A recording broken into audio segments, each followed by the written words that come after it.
Hello students, welcome to infinity India online classes. इस lecture को देखने के बाद अब सेमीकंडक्टर चैप्टर में कोई भी प्रॉब्लम नहीं रह जाएगी, क्योंकि मैं इस लेक्चर को ऐसे डिजाइन किया हूं कि आप सभी न्यूमेरिकल को अच्छे से हैंडल कर लोगे। इस चैप्टर के 3 वीडियो होंगे, 3 लेक्चर बनेंगे। इसमें ये सबसे पहला है, पूरे बेसिक कंसेप्ट को समझते हुए और कम से कम 50 से अधिक क्वेश्चन को सॉल्व करेंगे। उसके बाद सेकंड जो आएगा उसमें पूरे ट्रांजिस्टर को और अच्छे तरीके से न्यूमेरिकल्स के ट्रिक के साथ हम लोग सॉल्व करेंगे। और जो थर्ड लेक्चर आएगा उसमें हम लोग एक क्वेश्चन को सॉल्व करने के साथ साथ हम लोग एक नोट्स को बनाएंगे, एक जो शॉर्ट नोट्स होता है जिससे हम तुरंत रिवाइज कर सकें वैसे बनाएंगे। और उसको बना लेने के बाद कम से कम ये तीनों वीडियो लेक्चर को मिलाकर हम लोग 500 प्लस तक क्वेश्चन को सॉल्व करने वाले हैं, सिर्फ अकेले इसी चैप्टर से। ठीक है, इस कंप्लीट सीरीज को देखने के बाद आपको कोई भी समस्या नहीं आएगी इस चैप्टर में, ये मेरा गारंटी के साथ मैं कह सकता हूं। यह पहला क्वेश्चन यहां पूछा गया है, the conductivity of semiconductor lie in the range of in Simons पर मीटर में बताना है। देखिए, कंडक्टिविटी जो होता है, कंडक्टिविटी यानी sigma inversely proportional to resistivity, हम लोग जानते हैं। अब में अगर बात किया जाए तो सबसे ज़्यादा कंडक्टिविटी किसका होता है? कंडक्टर का। और सबसे कम कंडक्टिविटी किसका होता है? इंसुलेटर का। अगर रेसिस्टिविटी की बात करें तो रेसिस्टिविटी कंडक्टिविटी का उल्टा होता है, तो इसका रेसिस्टिविटी सबसे क्या हो जाएगा? कम हो जाएगा, क्योंकि इसका कंडक्टिविटी ज़्यादा है। और इसका रेसिस्टिविटी क्या हो जाएगा? बहुत ही ज़्यादा हो जाएगा, ये करंट को अलाउ नहीं करेगा।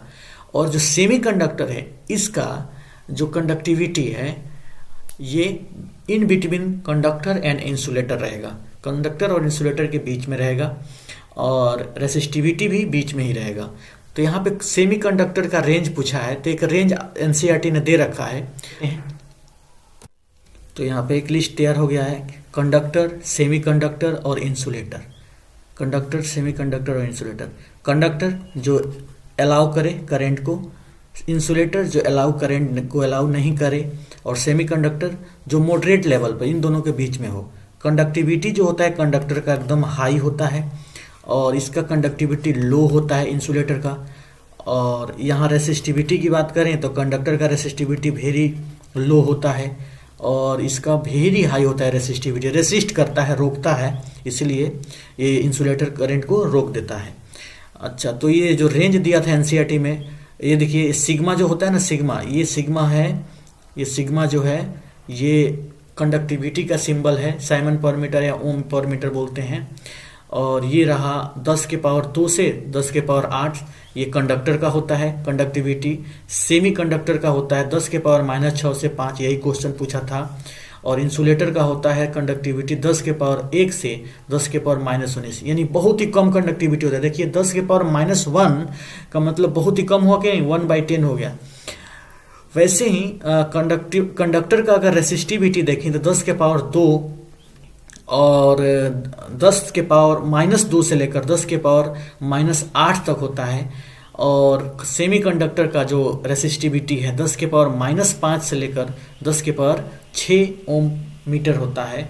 और ये इंसुलेटर का जो रेसिस्टिविटी होता है बहुत ही ज़्यादा होता है, 10 के पावर 11 से 10 के पावर 19 ओम मीटर होता है। ये एनसीईआरटी क्वेश्चन है, which of the following is not the group of inorganic compound semiconductor.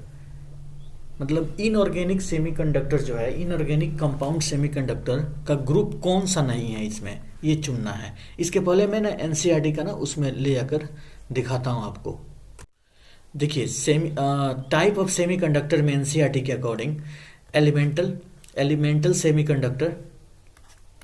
Semiconductor silicon और जर्मेनियम होते हैं। ठीक है, इनऑर्गेनिक सेमीकंडक्टर जो ये दोनों कंपाउंड में आते हैं। इनऑर्गेनिक, इधर देखिए मैं लिस्ट बना दिया हूँ, जो है इनऑर्गेनिक सेमीकंडक्टर है ये, और ये ऑर्गेनिक सेमीकंडक्टर है, ये ऑर्गेनिक पॉलीमर सेमीकंडक्टर है। तो इनऑर्गेनिक सेमीकंडक्टर में बात करें तो CDS, GaS, CdSe, InP यानी cadmium sulphide, gallium arsenide, cadmium selenide और इंडियम फॉस्फाइड। ये है inorganic compound semiconductor. Organic semiconductor की बात करें तो एंथ्रासिन, डॉप्ड थैलोसाइनिन्स ये हैं ऑर्गेनिक सेमीकंडक्टर। और ऑर्गेनिक पॉलीमर सेमीकंडक्टर कौन है? तो ऑर्गेनिक पॉलीमर सेमीकंडक्टर हैं ये कौन कौन? पॉलीपायरोल्स, पॉलीएनिलीन और पॉलीथायोफिन, ये हैं हमारे पॉलीमर्स वाले। तो क्वेश्चन पूछा है, क्या क्वेश्चन पूछा है? तो यहाँ पे मैं लिख दिया हूँ कि इनऑर्गेनिक सेमीकंडक्टर कौन कौन होते हैं। CdS होते हैं, GaS, CdSe और InP।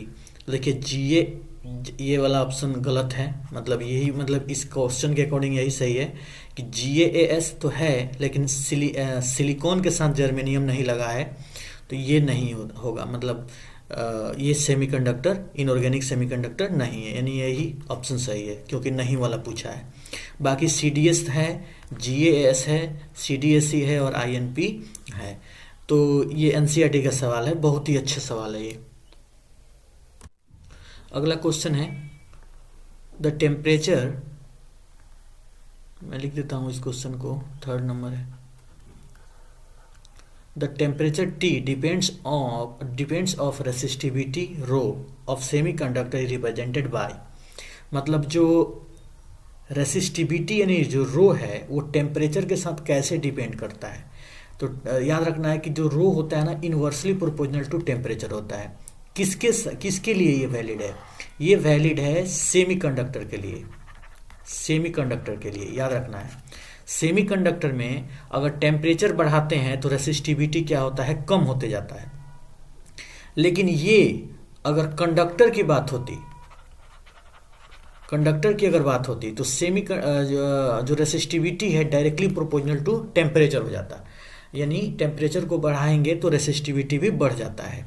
इसका कारण भी है, एक्सप्लेन किया जा सकता है आसानी से, मैं एक्सप्लेन कर देता हूँ अच्छे से, एक बार समझ लें इसको। देखिए ये कंडक्टर का मैं बैंड एनर्जी का डायग्राम बनाया हूँ। ये कंडक्टर है, तो कंडक्टर में जो बैलेंस बैंड और कंडक्शन बैंड है ये दोनों ओवरलैप्ड होते हैं, ऐसे ओवरलैप्ड होते हैं। और सेमीकंडक्टर में ये थोड़े से डिस्टेंस पर होते हैं, मतलब समथिंग ऐसे बोला जाए कि 1 इलेक्ट्रॉन वोल्ट से भी कम के इसके बीच की एनर्जी गैप होती है। डेल्टा Eg जो होती है वो 1 इलेक्ट्रॉन वोल्ट से भी कम, और ये तो 1 से भी कम होते हैं इनकी बात किया जाए तो, ठीक है।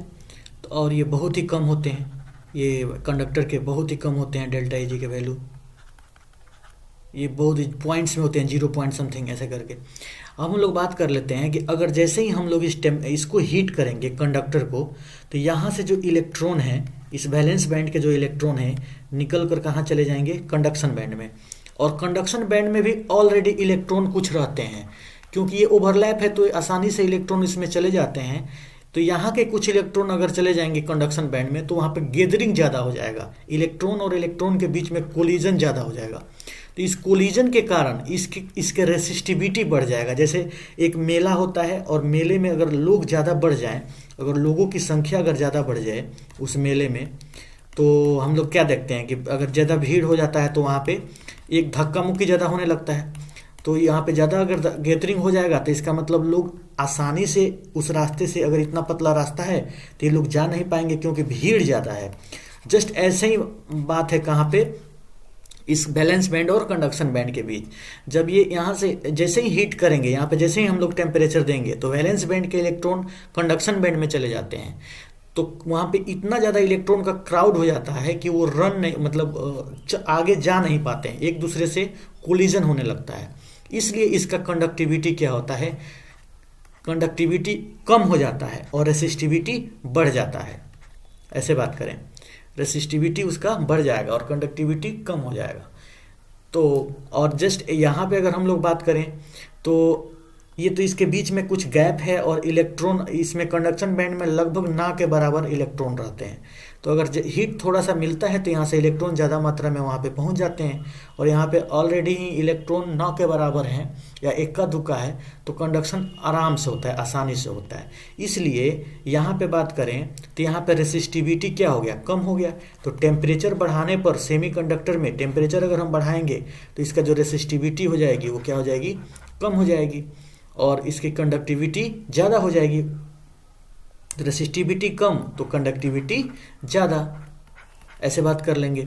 और यहाँ पे टेम्परेचर अगर हम लोग बढ़ाते हैं, टेम्परेचर को अगर इंक्रीज करेंगे तो इसका रेसिस्टिविटी भी बढ़ जाएगा, इसका रेसिस्टिविटी बढ़ जाएगा तो इसका कंडक्टिविटी ऑटोमेटिक कम हो जाएगी।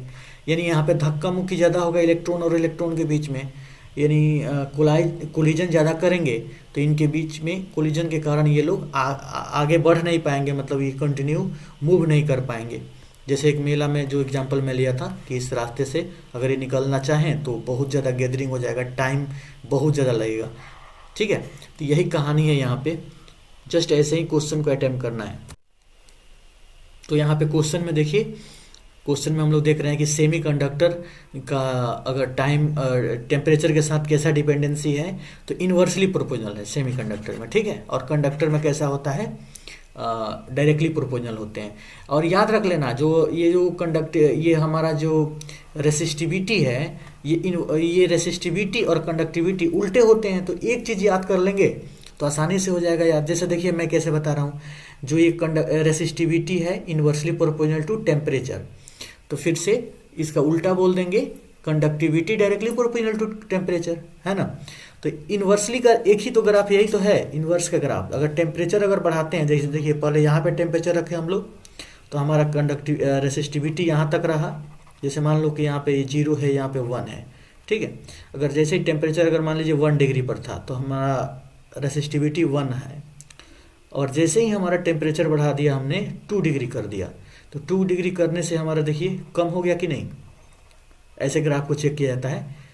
ये हो गया कितना, मान लो कि 1 से कम, यानी पॉइंट कुछ हो गया, 0.8 के आसपास हो गया। यानी हम लोग टेम्परेचर बढ़ाते जाएंगे और यहाँ का इसका रेसिस्टिविटी जो है वो क्या होते जाएगा, कम होते जाएगा। यही है सेमीकंडक्टर का रूल। इस क्वेश्चन को देखिए, energy band in solid are consequence of, मतलब जो एनर्जी बैंड है सॉलिड में जो हम लोग पढ़ते हैं, ओम्स के नियम तो है ही नहीं, ओम्स के नियम तो अपना V=IR है, ये तो है नहीं। तो बोहर्स जो थे, बोहर्स ने अपने ये सॉलिड्स के लिए तो नहीं बताए थे, उन्होंने एलिमेंट्स के लिए बताया था ये एनर्जी, ठीक ना। उन्होंने एक एलिमेंट हाइड्रोजन लाइक एटम के लिए बताया था कि ये बीच में न्यूक्लियस होता है, पहला ऑर्बिट, दूसरा ऑर्बिट, ऐसे तीसरा ऑर्बिट। तो ये तो होगा नहीं, ये हाइसेनबर्ग अनसर्टेनिटी नहीं होगा, पाउली एक्सक्लूजन प्रिंसिपल होगा, ठीक है। पाउली एक्सक्लूजन प्रिंसिपल सही आंसर है इसका, कि energy band in solids are consequence of Pauli.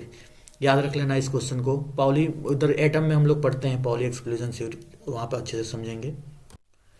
तो 5 नंबर क्वेश्चन करते हैं, an unknown metal has a resistivity in the range of 100 to 1000 ohm metre, it can B.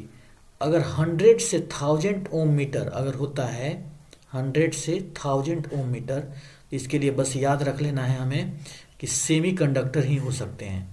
तो 100 और 1000 के बीच में जिसका रेसिस्टिविटी हो, ठीक है, प्रतिरोधकता यानी रेसिस्टिविटी अगर 100 से 1000 की मीटर हो तो ये हो सकते हैं semiconductor. P type semiconductor has acceptor level 57 milli electron volt above the valence band. देखिए क्वेश्चन कर रहा है अबव द वैलेंस बैंड, यानी ये रहा अपना वैलेंस बैंड और ऊपर रहा कंडक्शन बैंड, ठीक है। सेमीकंडक्टर की बात कर रहे हैं, ये रहा वैलेंस बैंड, वैलेंस बैंड है, और ये तो पतला हो,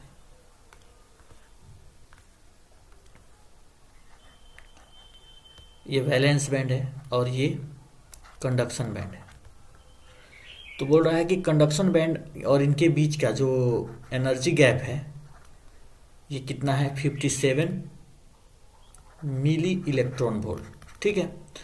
what maximum wavelength of light required to create a hole. देखिए ये क्या पूछ रहा है, मैक्सिमम वेवलेंथ ऑफ लाइट, क्या पूछा है, मैक्सिमम वेवलेंथ ऑफ लाइट कितना होना चाहिए एक होल क्रिएट करने के लिए। होल क्रिएट करना है। होल क्रिएट करने का क्या मतलब है? होल क्रिएट करने का क्या मतलब है? सोचिए, इसका मतलब ये है कि होल इलेक्ट्रॉन वहाँ से निकल के चला जाए तभी तो होल बनेगा। अगर कोई मेटल है, अगर यहाँ पे कोई मेटल है, ये मेटल के लैटिस में, अगर मेटल के लैटिस पर अगर आके लाइट पड़ता है तो यहाँ से जो इलेक्ट्रॉन होंगे वो निकलेंगे, निकल के बाहर जब जाएंगे तो यहाँ पे होल बनेगा। ठीक है, ये इलेक्ट्रॉन जो बाहर निकलेंगे तो यहाँ पे होल बनेगा। तो कितने वेवलेंथ का लाइट यहाँ पे आके स्ट्राइक करना चाहिए ताकि ये जो एनर्जी है, इतना एनर्जी से जो इनके बीच में गैप है, बोल रहा है कंडक्शन बैंड और वैलेंस बैंड के बीच में जो इतना गैप है, एनर्जी गैप, तो उससे इलेक्ट्रॉन निकल सके। यानी हमें एनर्जी दे रखा है। ये जो दिया है ना क्वेश्चन, ये वाला, ये फॉर्मेट, ये थोड़ा सा अटपटांग है बनाने में, ये सब कैलकुलेशन ज़्यादा हो जाएगा। बहुत ही आसान है, तरीका याद रख लें आप, सिंपल ऐसे। E बराबर equal to 12400 divided by lambda in angstrom. और याद रखना है इलेक्ट्रॉन वोल्ट में होना चाहिए, एनर्जी किस में होना चाहिए? EV में होना चाहिए। याद रखना है इस बात को, बहुत ही आसान है, इसको हम लोग सॉल्व कर सकते हैं। देखिए एनर्जी दे दिया है, इसको हम नीचे ले आएंगे तो हमें लैम्डा प्राप्त हो जाएगा। लैम्डा यानी वेवलेंथ, और वेवलेंथ किस में होना चाहिए? वेवलेंथ हमें एंगस्ट्रॉम मिलेगा, ऑप्शन मतलब एंगस्ट्रॉम नहीं मिलेगा, इसमें ऑप्शन नहीं है। तो यहाँ पर रख देंगे 12400 डिवाइडेड बाई, इसको रख देंगे कितना है 57 मिली। तो मिली को बदलने के लिए देखिए इधर कर देंगे 57 इंटू मिली को -3 कर देंगे, हो गया। अब इसको कैलकुलेट करेंगे कैसे? देखिए अगर इसको हम कैलकुलेट करते हैं तो जो 3 है ऊपर भेजेंगे तो प्लस में 3 हो जाएगा, यहाँ माइनस है तो ऊपर 2 जीरो पहले से मौजूद है तो बोलेंगे 10 के पावर प्लस में 5 हो गया। और 57 को इसको कटाएंगे, 57 से इसको 124 को कटाएंगे किससे? 57 से। तो ये अप्रोक्स कट के 2 पॉइंट समथिंग में आएगा, ये कट के आएगा ऐसा, मैं देख रहा हूँ, ये आ जाएगा 2.175 के आसपास आ जाएगा, है ना, 5 या 7 के आसपास आ जाएगा। मैं इसको बड़ा नहीं कर पा रहा हूँ यार, है ना, 2.175, है ना। अब इसमें कितना देखो, ये डेसिमल और इंटू 10 के पावर 5। अब देखिए ये डेसिमल है, 3 डेसिमल को हटाएंगे, 3 डेसिमल हटा देंगे, ये 3 अंक के बाद जो है डेसिमल को हटाने के लिए यहाँ से 3 जीरो खत्म हो जाएगा। तो खत्म होगा तो फिर ये बचेगा 2175, और यहाँ पे कितना 2 जीरो अभी भी बचेगा क्योंकि 5 है तो 2 जीरो यहाँ पे रख देंगे। तो ये लगभग ये आंसर यही है ना। तो ऐसे करके हम लोग सॉल्व करेंगे 217, इसको ना लगभग 7 के आसपास बताया गया है। कटने के बाद यही आता है अलग डिजिट में 3-4 अंक, तो राउंडिंग अप करके यहाँ पे 7 लगभग ये ऐसा करके आएगा। चलिए तो अगला क्वेश्चन देखते हैं। तो मैं यहाँ पे बता दूं कि ये जो क्वेश्चन है इम्पोर्टेंट हो सकता है, और यहाँ पे हम लोग इसको बोल सकते हैं कि ये फार्मूला बहुत ही काम का है। फार्मूला याद रख लेंगे, E equal to 12400 divided by lambda in angstrom में हमें मिलेगा, और ये इलेक्ट्रॉन वोल्ट में होना चाहिए, एनर्जी इलेक्ट्रॉन वोल्ट में होना चाहिए। अगला क्वेश्चन कर लेते हैं 7 नंबर। ये सिंपल यूनिटरी मेथड से क्वेश्चन सॉल्व होगा। 7 number is made into p type semiconductor. जो सिलिकॉन है वो पी टाइप सेमीकंडक्टर्स में बदला गया है सिलिकॉन को। अब समझ रहे हैं पी टाइप और एन टाइप का यहाँ पे लफड़ा क्या चल रहा है। पी टाइप और एन टाइप को थोड़ा सा मैं समझा देता हूँ। देखिए पी टाइप और एन टाइप को मैं समझाता हूँ। पी टाइप सेमीकंडक्टर कौन है और एन टाइप सेमीकंडक्टर कौन है।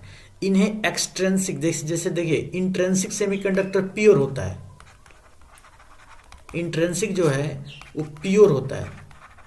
प्योर यानी सिलिकॉन हो गया या जर्मेनियम हो गया, ये प्योर सेमीकंडक्टर है। इनमें किसी चीज का अगर डोपिंग कर दिया जाए तो वो बन जाते हैं एक्सट्रेंसिक सेमीकंडक्टर, और वही वो 2 भागों में होते हैं, एक पी टाइप और एन टाइप। एक्सट्रेंसिक सेमीकंडक्टर जो होते हैं पी टाइप और एन टाइप होते हैं। तो अगर सिलिकॉन रखें और इस सिलिकॉन में अगर हम डोपिंग कर दें ट्राईवैलेंट का, किसका, ट्राईवैलेंट। अब ट्राईवैलेंट क्या है, ट्राईवैलेंट क्या है, तो जो जिसके आउटर मोस्ट में, जिस एटम के आउटर मोस्ट में 3 इलेक्ट्रॉन वैलेंस हो, ये वैसे बोलते हैं 3 वैलेंस इलेक्ट्रॉन हो, वो ट्राईवैलेंट होते हैं। तो ट्राईवैलेंट ये कहलाते हैं। अभी ऐसे देखिए, जैसे मैं लिखूं अगर बोरॉन को, तो बोरॉन 5 नंबर पे आता है, तो मैं लिखूंगा इसका कन्फिग्रेशन 1s2 2s2 2p1। देखिए आउटर मोस्ट में कितने हैं, 3 इलेक्ट्रॉन है कि नहीं, एक ये और एक 2 ये और एक 3 है। इनके जितने भी फैमिली हैं, boron, aluminium, gallium, indium, thallium, ये जितने हैं ये सब ट्राईवैलेंट कहलाते हैं।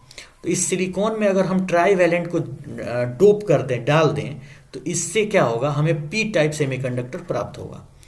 तो इसको मैं बता रहा हूँ अच्छे से, एक बार आप समझ लें कि कैसे होगा ये। और इसमें होल होंगे, देखिए कैसे हैं। जैसे अगर मैं यहाँ पे सिलिकॉन लिख लूँ, सिलिकॉन का एक लैटिस ले लिया, सिलिकॉन सिलिकॉन सिलिकॉन, ऐसे सिलिकॉन सिलिकॉन ऐसे, ठीक है। तो सिलिकॉन के लैटिस में सिलिकॉन है जो कार्बन फैमिली से बिलोंग करता है, तो इसका 4 वैलेंसी होना चाहिए। देखिए ये 4 वैलेंसी चारों से जुड़ा हुआ है, ऐसे है ना, ऐसे चारों से ये आराम से जुड़ा हुआ है। अगर सपोज हमने क्या किया, एक थोड़ा सा एक लेयर और बना देते हैं ताकि समझने में आसानी हो जाए।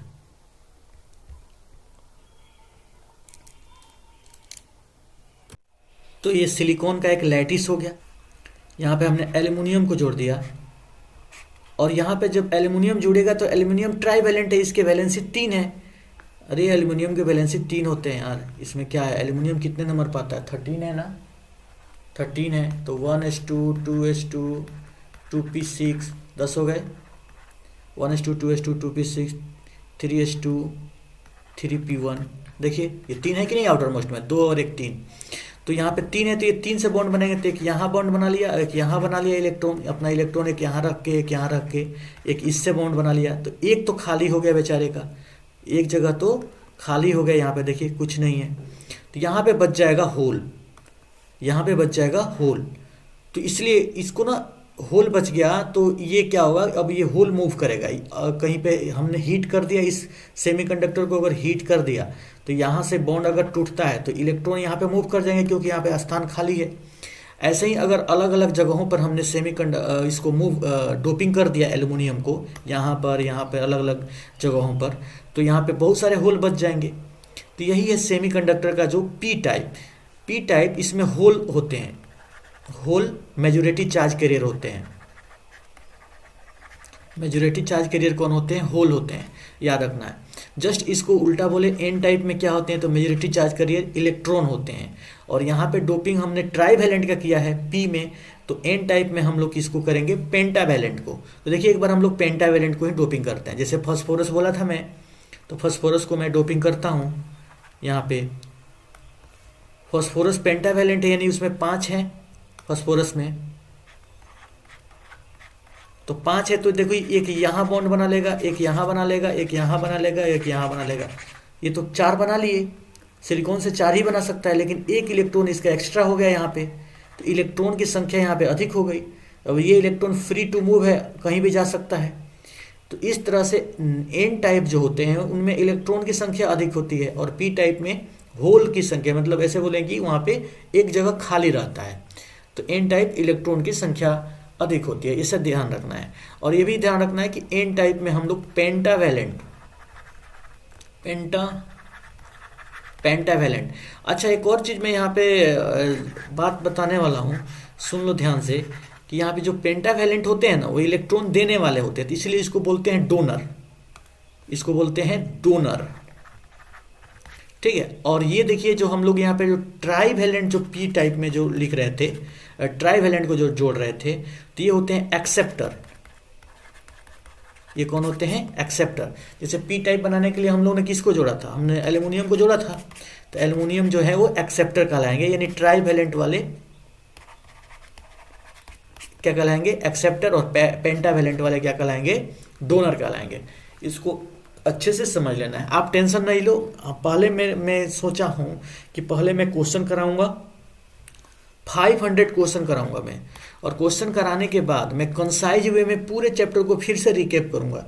जिससे क्या होता है ना, मैं ऐसा किस लिए कर रहा हूँ कि आप थ्योरी थ्योरी थ्योरी थ्योरी बार बार पढ़ते पढ़ते और थ्योरी में ही उलझ जाते हैं और क्वेश्चन नहीं हो पाता है, जिससे क्या होता है कि लगता है कि कॉन्फिडेंस बिल्कुल डाउन है, क्योंकि कहीं ना कहीं तो पढ़ा ही रहता है थ्योरी को। तो यहाँ पे हम लोग सिर्फ क्वेश्चन जब कर लेंगे अच्छे से, तो हमें अनुमान एक लग जाएगा कि हाँ, कि इस चैप्टर से क्या क्या इंपॉर्टेंट है और कौन सा थ्योरी हमें ज़्यादा ज़रूरी है। तो फिर हम लोग आधे घंटे 45 मिनट में अच्छे से एक पूरे ओवरऑल एक शॉर्ट नोट्स टाइप का बना लेंगे कि कैसे हमें पूरे चैप्टर को समराइज करना है ना। तो अभी हम लोग ऐसे ही एक एक कंसेप्ट देखते हुए उसके क्वेश्चन को करेंगे, कम से कम 500 क्वेश्चन। 500 क्वेश्चन कर लेंगे तो मुझे तो ऐसा लगता है कि आप कोई भी क्वेश्चन नीट में आएगा वो नहीं छूटेगा, है ना। सभी क्वेश्चन आराम से बन जाएंगे। तो एक चैप्टर का 500 बहुत ही ज़्यादा होता है, हम पूरे अच्छे से करेंगे, आप आराम से इसको करो। तो यहाँ पे जो क्वेश्चन उसी से संबंधित है, मैं समझा देता हूँ। A silicon specimen is made into p type, देखिए लिखा ना p type semiconductor by doping average indium, इसमें इंडियम को डोप किया गया है, और कितना 5 × 10⁻7 सिलिकॉन एटम। देखिए अभी जो मैं बनाया था सिलिकॉन, तो देखिए एक सिलिकॉन, दो सिलिकॉन, ऐसे ऐसे सिलिकॉन इतना सारे हैं, बहुत सारे सिलिकॉन हैं। मैं सिलिकॉन बनाता हूँ। शॉर्टकट में क्वेश्चन समझना बहुत ज़रूरी है। आप कितना हो बना लोगे क्वेश्चन और समझ में नहीं आया ना तो फिर वो गड़बड़ है। आप 10 ही क्वेश्चन बनाओ, लेकिन एकदम से समझते हुए बना लोगे तो फिर आप 100 क्वेश्चन बना सकते हो। तो मैं यहाँ पे बता रहा हूँ, देखिए इंडियम मतलब बोल रहा है कि ये जो मैं ब्लैक से जो बनाया हूँ ये है हमारा सिलिकॉन, और इसी सिलिकॉन में अगर ऐसे ऐसे सिलिकॉन मेरे पास तो इतने हैं, लेकिन ये होना चाहिए कितने 5 × 10⁻7, 5 × 10⁻7 सिलिकॉन होना चाहिए। तो उसमें एक इंडियम एटम कहीं पे होगा। अगर डोपिंग किया गया है तो कहीं पे बीच में कहीं एक ये वाला मान लीजिए इंडियम एटम है। सपोज ये पूरा सिलिकॉन है तो उसमें एक कहीं पे इंडियम है, याद रखिए। देखिए क्वेश्चन को मैं समझा दे रहा हूँ। तो बताना ये है कि अगर इतना एटम अगर सिलिकॉन का हो, बोल रहा है कि the number of density of atom in the silicon specimen 5 × 10⁻28 atom per metre cube. Find the number of acceptor atom in silicon per cubic centimetre. Per cubic बताना है, ये थोड़ा सा इसको भी ध्यान रखना है यूनिट को। तो अभी हम लोग मीटर में निकालते हैं। तो अगर इतना सिलिकॉन हो जाएगा तो फिर उसमें कितने इंडियम। तो ऐसा देखिए यूनिटरी मेथड हम लोग लगा देते हैं इसमें कि अगर 5 × 10⁻7 सिलिकॉन है तो उसमें कितने इंडियम है, एक। ठीक है, यूनिटरी मेथड से सॉल्व करते हैं, एक होंगे। अब देखिए तो एक सिलिकॉन में कितने इंडियम का एटम होगा, तो 1/5 × 10⁻7 ऐसे ही करते थे। जो एक के लिए होता था तो ये नीचे आ जाता था, है ना। तो फिर हमारे ये दिया हुआ है 5 × 10 के पावर कितना 28, 5 × 10⁻28 इतने एटम के लिए कितना होंगे सिलिकॉन का। तो 1/, इसको गुणा कर देंगे ना, 5 × 10⁻7 इंटू 5 × 10⁻28, मतलब एक सिलिकॉन के लिए इतना इंडियम, तो इतने सिलिकॉन के लिए इतना इंडियम, मतलब इसमें गुणा कर देंगे।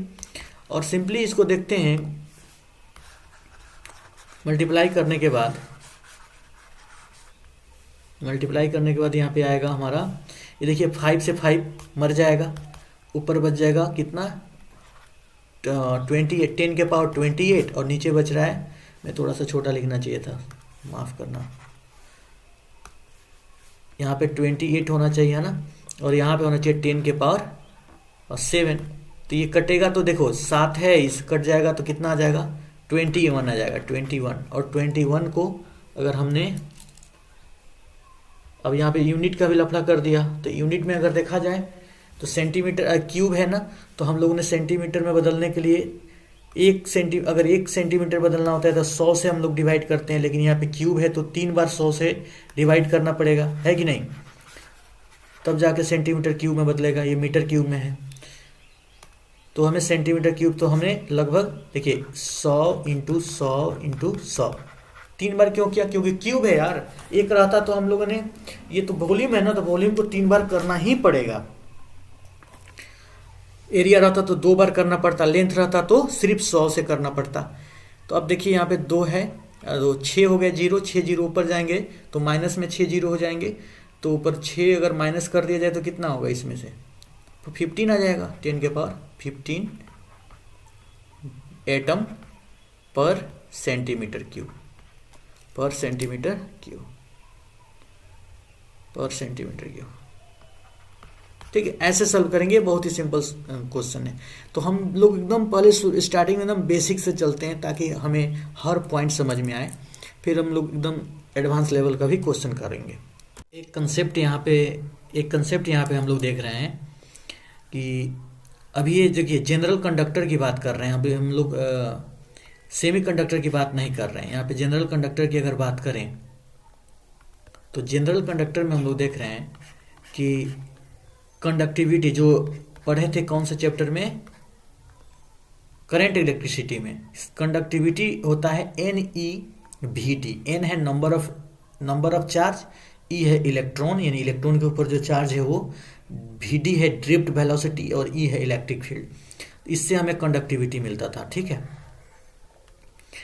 ऐसे देखिए J होता है करंट डेंसिटी, J मतलब करंट डेंसिटी, मतलब करंट पर यूनिट एरिया को हम लोग करंट डेंसिटी कहते हैं। इसको भी हम लोग बोल सकते हैं करंट डेंसिटी को NeVD बोल सकते हैं।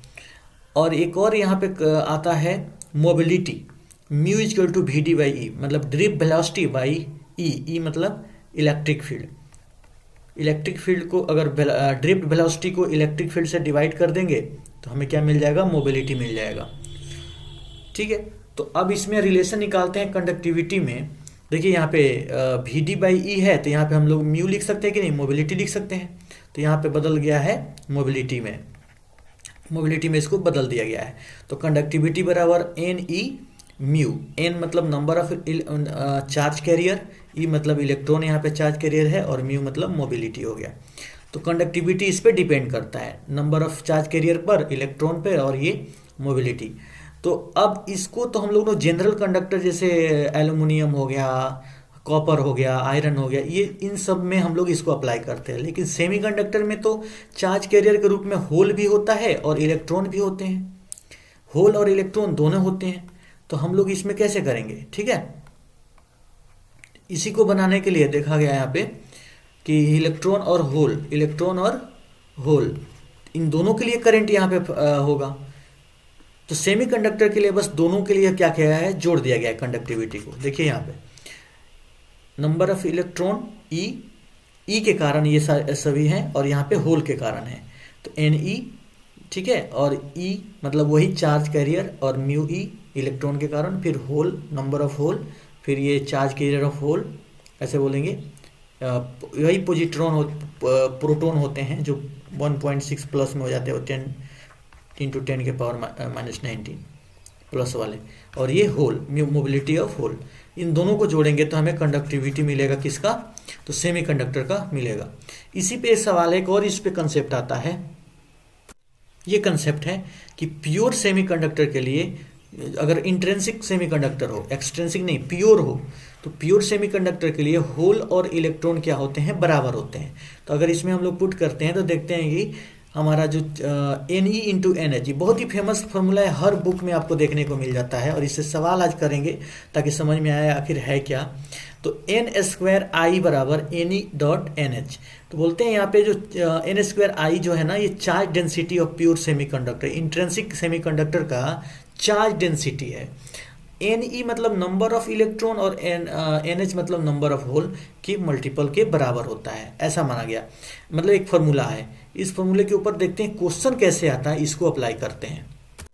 देखिए बहुत ही अच्छा क्वेश्चन है। कह रहा है कि प्योर सिलिकॉन ये at 300 kelvin has equal electron, मतलब इक्वल इलेक्ट्रॉन यानी नंबर ऑफ इलेक्ट्रॉन की बात कर रहा है, and hole number of H, concentration of 1.5 × 10 के पावर 16 मीटर क्यूब, मतलब पर क्यूब है। Doped by indium NH increase 3 × 10⁻22 metre पर क्यूब, है ना, metre -3। Calculate Ne in doped silicon. पूछ रहा है क्वेश्चन, देखिए क्वेश्चन को समझते हैं अच्छे से। कह रहा है कि सिलिकॉन है और इस सिलिकॉन प्योर है, इसमें कोई डोपिंग नहीं है। तो इस प्योर सिलिकॉन में, सेमीकंडक्टर में, जो NH की जो कंसंट्रेशन है और एंड Ne का जो कंसंट्रेशन है, NH का कंसंट्रेशन है और Ne का कंसंट्रेशन है, Ne का कंसंट्रेशन है वो है कितना, तो 1.5 × 10⁻16।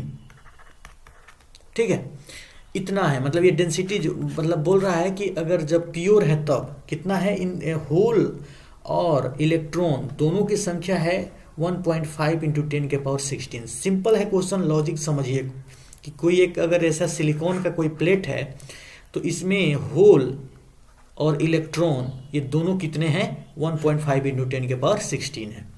लेकिन जैसे ही इसमें डोपिंग किया जा रहा है इंडियम का, तो इंडियम के डोपिंग करने से NH जो है, होल जो है, वो बढ़ के इतना हो जा रहा है, कितना, 3 × 10⁻22। पहले जब प्योर था तो उसमें होल और Ne दोनों मिलाकर इतने थे, लेकिन जैसे ही इसमें इंडियम हम लोग डाल रहे हैं तो ये बढ़ के हो जा रहा है 3 × 10⁻22। तो हमें बताना है फिर उस सिलिकॉन में Ne की संख्या कितनी होगी। ठीक है, नंबर ऑफ इलेक्ट्रॉन की संख्या कितनी होगी। सिंपल से इस क्वेश्चन इस पे बनने वाले हैं, याद रख लेना है। ये लॉ ऑफ मास एक्शन की फॉर्मूला होता है। तो अब देखिए Ni² कब का है, ये जब हमारा प्योर सेमीकंडक्टर था। बताया था ना इसके पहले कि जो Ni होता है इंट्रिंसिक होता है, प्योर का डेंसिटी होता है, कितना है ये, तो 1.5 × 10⁻16। ये देखिए है ना, इसका हमें करना पड़ेगा स्क्वायर, इसका क्या करना पड़ेगा, स्क्वायर। अब यहाँ पे हमें Ne हमें निकालना है कब, जब डोपिंग करने के बाद ये H की संख्या बढ़ के हो गया है 3 × 10⁻, कितना, 22। तो अब इसको क्या Ne निकालना है, इसको नीचे ले आएंगे, है ना। तो नीचे ले आएंगे तो देखिए कट के इसे यहाँ पे बनाया गया है Ni, इसका स्क्वायर कर दिया गया और इसे डिवाइड करेंगे। सिंपली मैं बता देता हूँ कैसे हो जाएगा। ये इसको 16 है, इसको स्क्वायर करेंगे और ये 1.5 को स्क्वायर करेंगे और 3 से डिवाइड कर देंगे। ओके, तो यहाँ पे हम लोग सॉल्व कर लेते हैं इसमें। तो हमारा Ne निकालना है, ऊपर आ गया हमारा 1.5 × 1.5 और इसको करेंगे, इसको तो 16 दूना 32 हो जाएगा, यहाँ पे 32 और डिवाइडेड बाई इधर हो गया 3 × 10⁻22।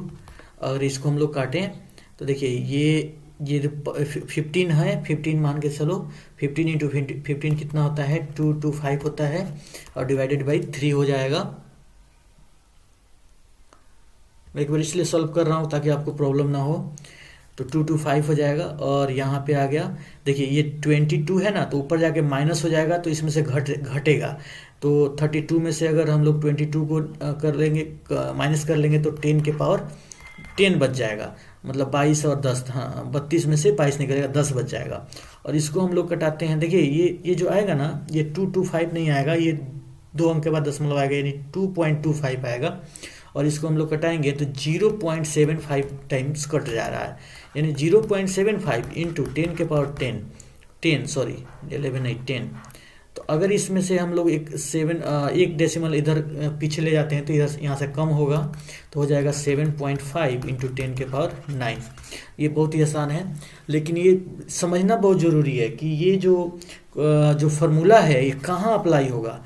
तो अब समझ में आया आपको कहाँ अप्लाई होगा। ये कहाँ अप्लाई होगा, जब प्योर सेमीकंडक्टर दिया हो और उसमें होल और इलेक्ट्रॉन की संख्या दी गई हो, और साथ ही अगर किसी चीज़ को डोपिंग करने पर अगर होल इंक्रीज हो जाता है या फिर इलेक्ट्रॉन इंक्रीज हो जाता है, तब बताना है दूसरा वाला होल या इलेक्ट्रॉन। ऐसे करके क्वेश्चन पूछेगा। सेम टू सेम ऐसे ही एक जो दूसरा वाला कंसेप्ट बताए थे उस पर एक क्वेश्चन कर लेते हैं हम लोग। यहाँ क्वेश्चन है, ये हम लोग जो कंडक्टेंस देखे थे सेमीकंडक्टर का, जो कंडक्टिविटी वाला फार्मूला, कि नंबर ऑफ इलेक्ट्रॉन जो थे और इलेक्ट्रॉन की जो संख्या थी और म्यू इंटू ई जोड़ होल वाला, यानी n होल का संख्या, साथ ही जो उसके जो चार्जेज हैं उसकी होल की चार्जेज और म्यू होल का, इनको जोड़ने पर कंडक्टिविटी आता था। तो वैसे पूछा है question, what will be the conductance of pure silicon crystal 300 kelvin temperature if electron hole pair पर सेंटीमीटर क्यूब इज दिस। मैंने इलेक्ट्रॉन होल पेयर दे दिया है पर सेंटीमीटर क्यूब, और इसी टेम्परेचर पर बता रहा है कि म्यू ई, इलेक्ट्रॉन का जो म्यू है वो इतना है और होल का जो म्यू है इतना है। तो हमें कंडक्टिविटी बताना है सिलिकॉन का।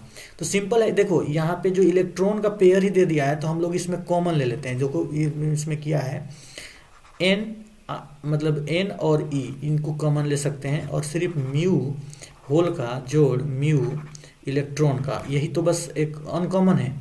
अब क्या करेंगे, इसमें हम लोग कॉमन ले लेंगे। एन कितना दिया है, तो हमारा 0.072 इंटू 10 के पावर 10, और ई दिया हुआ है, हम लोग इलेक्ट्रॉन को जानते हैं 1.6 इंटू 10 के पावर -19 होता है इलेक्ट्रॉन का चार्ज, ये तो पता ही है। और साथ में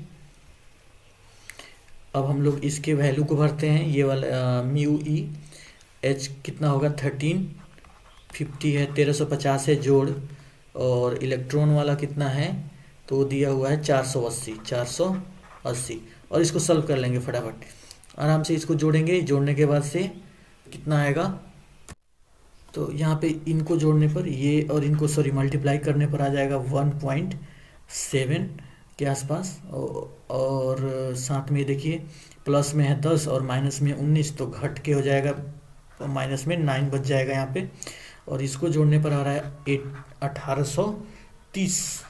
ये देखिए 50 और 80, 4 13, इसको जोड़ेंगे। अब इसको हम लोग कर लेंगे मल्टीप्लाई, मल्टीप्लाई करने के बाद से हमारा आ जाएगा, अगर 1.7 से इसको मल्टीप्लाई करें तो ये आ जाएगा 1830 और 1.7, तो ये हो जाएगा ये 3111 के आसपास आ रहा है।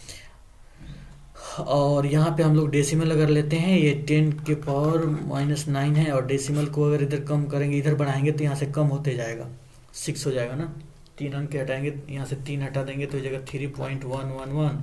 यहाँ पे ना 14 लिखा हुआ है, थोड़ा सा हम लोग जो ये ना राउंडिंग अप करके ना 1.7 ही लिए हैं, थोड़ा सा और आगे होता था तो 3 अंक यहाँ से कम होगा तो हो जाएगा -6 हो जाएगा, ठीक है।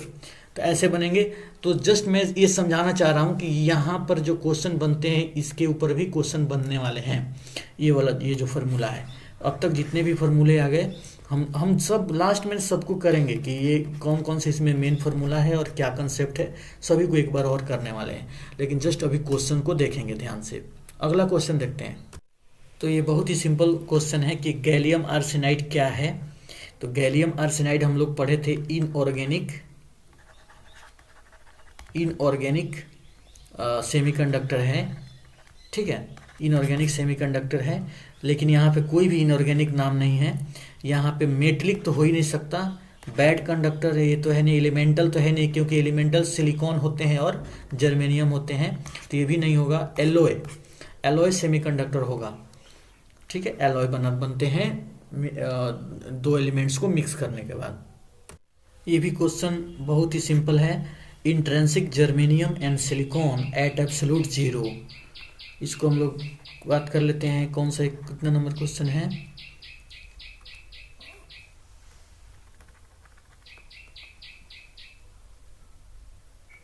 ये 11 नंबर क्वेश्चन है। Intrinsic germanium and silicon at absolute zero temperature. अगर जर्मेनियम की बात करें, इंट्रेंसिक का मतलब होता है प्योर सेमीकंडक्टर, और जर्मेनियम और सिलिकॉन का अगर बात करें 0 डिग्री पर क्या हो जाएगा। देखिए सिंपल सी बात है, एब्सोल्यूट जीरो का मतलब होता है कि एकदम जीरो कर देना, उसका टेम्परेचर को 0 केल्विन पर ले आना। 0 केल्विन पर दुनिया का हर चीज रुक जाता है, इलेक्ट्रॉन का मूवमेंट भी एटम से रुक जाता है, ऐसा बोलते हैं। तो अगर ये कंडक्शन बैंड और वैलेंस बैंड की हम लोग यहाँ पे बात करें, कंडक्शन बैंड और वैलेंस बैंड की बात करें, तो जब 0 केल्विन होगा यानी एब्सोल्यूट जीरो होगा, तो यहाँ के जो इलेक्ट्रॉन है जैसे जैसे जीरो होगा टेम्परेचर डाउन होते जाएगा, वैसे वैसे इसका मूवमेंट बंद होते जाएगा, मतलब इलेक्ट्रॉन यहाँ से जंप करके कंडक्शन में नहीं जाएंगे। तो जब इलेक्ट्रॉन जाएंगे नहीं तो इसका कंडक्टिविटी क्या हो जाएगा, जीरो हो जाएगा। और कंडक्टिविटी कम होता किसका है, नॉन कंडक्टर का। किसका, नॉन कंडक्टर का। ठीक है, तो ऐसा समझिए कि टेम्परेचर को डाउन कर रहे हैं, टेम्परेचर जैसे जैसे हम लोग कम करते जा रहे हैं तो इसका कंडक्टिविटी क्या हो रहा है, कंडक्टिविटी भी कम होते जाएगा। कंडक्टिविटी यानी सिग्मा कम होते जाएगा, कम होते जाएगा, है ना। हम लोग पहले से देख चुके हैं इसको कि टेम्परेचर बढ़ाने से कंडक्टिविटी भी बढ़ता था। क्यों, टेम्परेचर बढ़ता था तो इलेक्ट्रॉन यहाँ से मूव करके कंडक्शन बैंड में चले जाते थे, तो इसलिए इसका कंडक्टिविटी बढ़ जाता था। ये सेमीकंडक्टर के केस में ऐसा होता है। तो जीरो कर देंगे तो बिल्कुल ही नहीं जाएगा, बिल्कुल ही जाएगा ही नहीं इलेक्ट्रॉन वहाँ पे। तो इसलिए ये आइडियल इंसुलेटर की तरफ व्यवहार करेगा। कैसा, आइडियल इंसुलेटर। सुपर कंडक्टर बिल्कुल भी नहीं, गुड कंडक्टर और ये सब कुछ नहीं होगा। तो ऐसा हम लोग मानेंगे, ये क्या आंसर है, आइडियल इंसुलेटर है। The difference in the variation of resistance with temperature in metal and semiconductor arise essentially due to. देखिए यहाँ क्वेश्चन कह रहा है कि जो चार्ज कैरियर का जो difference in the variation of resistance with temperature, resistance का टेम्परेचर के साथ जो वेरिएशन है वो किस कारण से होता है सेमीकंडक्टर और मेटल में। तो मेटल क्या है, मेटल जो होते हैं वो कंडक्टर होते हैं और ये सेमीकंडक्टर। तो इनमें क्या अंतर है, मतलब पूछ रहा है क्या इस रेसिस्टेंस के साथ टेम्परेचर का वेरिएशन कैसे होता है। हम लोग बात करेंगे, देखिए अगर हम लोग टेम्परेचर बढ़ाते हैं तो टेम्परेचर बढ़ाने से उसके अंदर इलेक्ट्रॉन का मूवमेंट बढ़ जाता है ना। तो देखिए variation of scattering mechanism with temperature. Scattering mechanism, अरे यार स्कैटरिंग क्या, क्रिस्टल स्ट्रक्चर से कोई लेना देना नहीं। टाइप ऑफ बॉन्ड, ये कुछ हद तक सही है, लेकिन यहाँ देखिए variation of number of charge carrier with temperature. जैसे जैसे हम लोग क्या करते हैं, टेम्परेचर बढ़ाते हैं तो हमारा चार्ज कैरियर में क्या आता है, वेरिएशन आता है। वही बोल रहा हूँ मैं, ये सी ऑप्शन राइट है। जैसे क्या होता है कि कोई अगर ऐसे मेटल है तो जब हम टेम्परेचर इसको देंगे, जब यहाँ पे हम लोग हीट करेंगे, टेम्परेचर देंगे, तो टेम्परेचर देने से इसके जो इलेक्ट्रॉन है इनके अंदर का वेरिएशन, मूवमेंट बढ़ जाता है। तो नंबर ऑफ चार्ज कैरियर ना टेम्परेचर के साथ क्या आता है, परिवर्तित हो जाता है। समझ रहे ना, मतलब अगर टेम्परेचर ज़्यादा देंगे तो मूवमेंट ज़्यादा हो जाएगा। तो मेटल में, यानी मेटल बोले या फिर बोले हम कंडक्टर, तो कंडक्टर के अंदर रेसिस्टेंस बढ़ जाएगा क्योंकि मूवमेंट बढ़ने से टक्कर होगा आपस में, जो पहले बता चुके हैं। ठीक वैसे ही सेमीकंडक्टर में इलेक्ट्रॉन के ऊपर कंडक्शन बैंड में कमी होती है, वैलेंस बैंड में अधिक होते हैं। तो वैलेंस बैंड से जो इलेक्ट्रॉन हैं वो कंडक्शन बैंड में चले जाते हैं, तो इसका मूवमेंट और तेज हो जाता है, तो रेसिस्टेंस इसका क्या होता है, कम हो जाता है। तो इस तरह से हम लोग इसका जवाब दे सकते हैं, सी ऑप्शन इसका राइट है। देखिए यहाँ क्वेश्चन पूछा है which one is the correct order of resistivity. Resistivity क्या है, अगर हम लोग रेसिस्टिविटी की बात करें, तो ये जो रेसिस्टिविटी है ये कंडक्टिविटी के उल्टा होता है, यानी ये जो रो है ये इनवर्सली प्रोपोर्शनल टू सिग्मा, ये है कंडक्टिविटी और ये है रेसिस्टिविटी। ठीक है, तो कंडक्टिविटी का उल्टा होता है रेसिस्ट करने का, रोकने का। तो यहां पे देखिए सबसे ज्यादा रोकने की क्षमता, यानी करंट न जाने देने की क्षमता किसके पास होता है, तो इंसुलेटर के पास,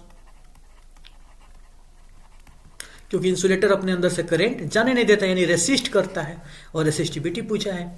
अच्छा, उसके बाद कौन आता है नंबर, उसके बाद आता है सेमीकंडक्टर, क्योंकि सेमीकंडक्टर बीच में आता है। और सबसे कम रेसिस्टिविटी देखने को मिलता है कहां पे, कंडक्टर में। तो रेसिस्टिविटी का अगर ऑर्डर देखा जाए तो सबसे ज्यादा रेसिस्टिविटी किसमें होगा, इंसुलेटर में, उससे सबसे कम किसमें होगा, कंडक्टर में। बस यही ऑर्डर हम लोगों को फाइंड कर लेना है। कौन सा ऑप्शन होगा, चेक कर लो।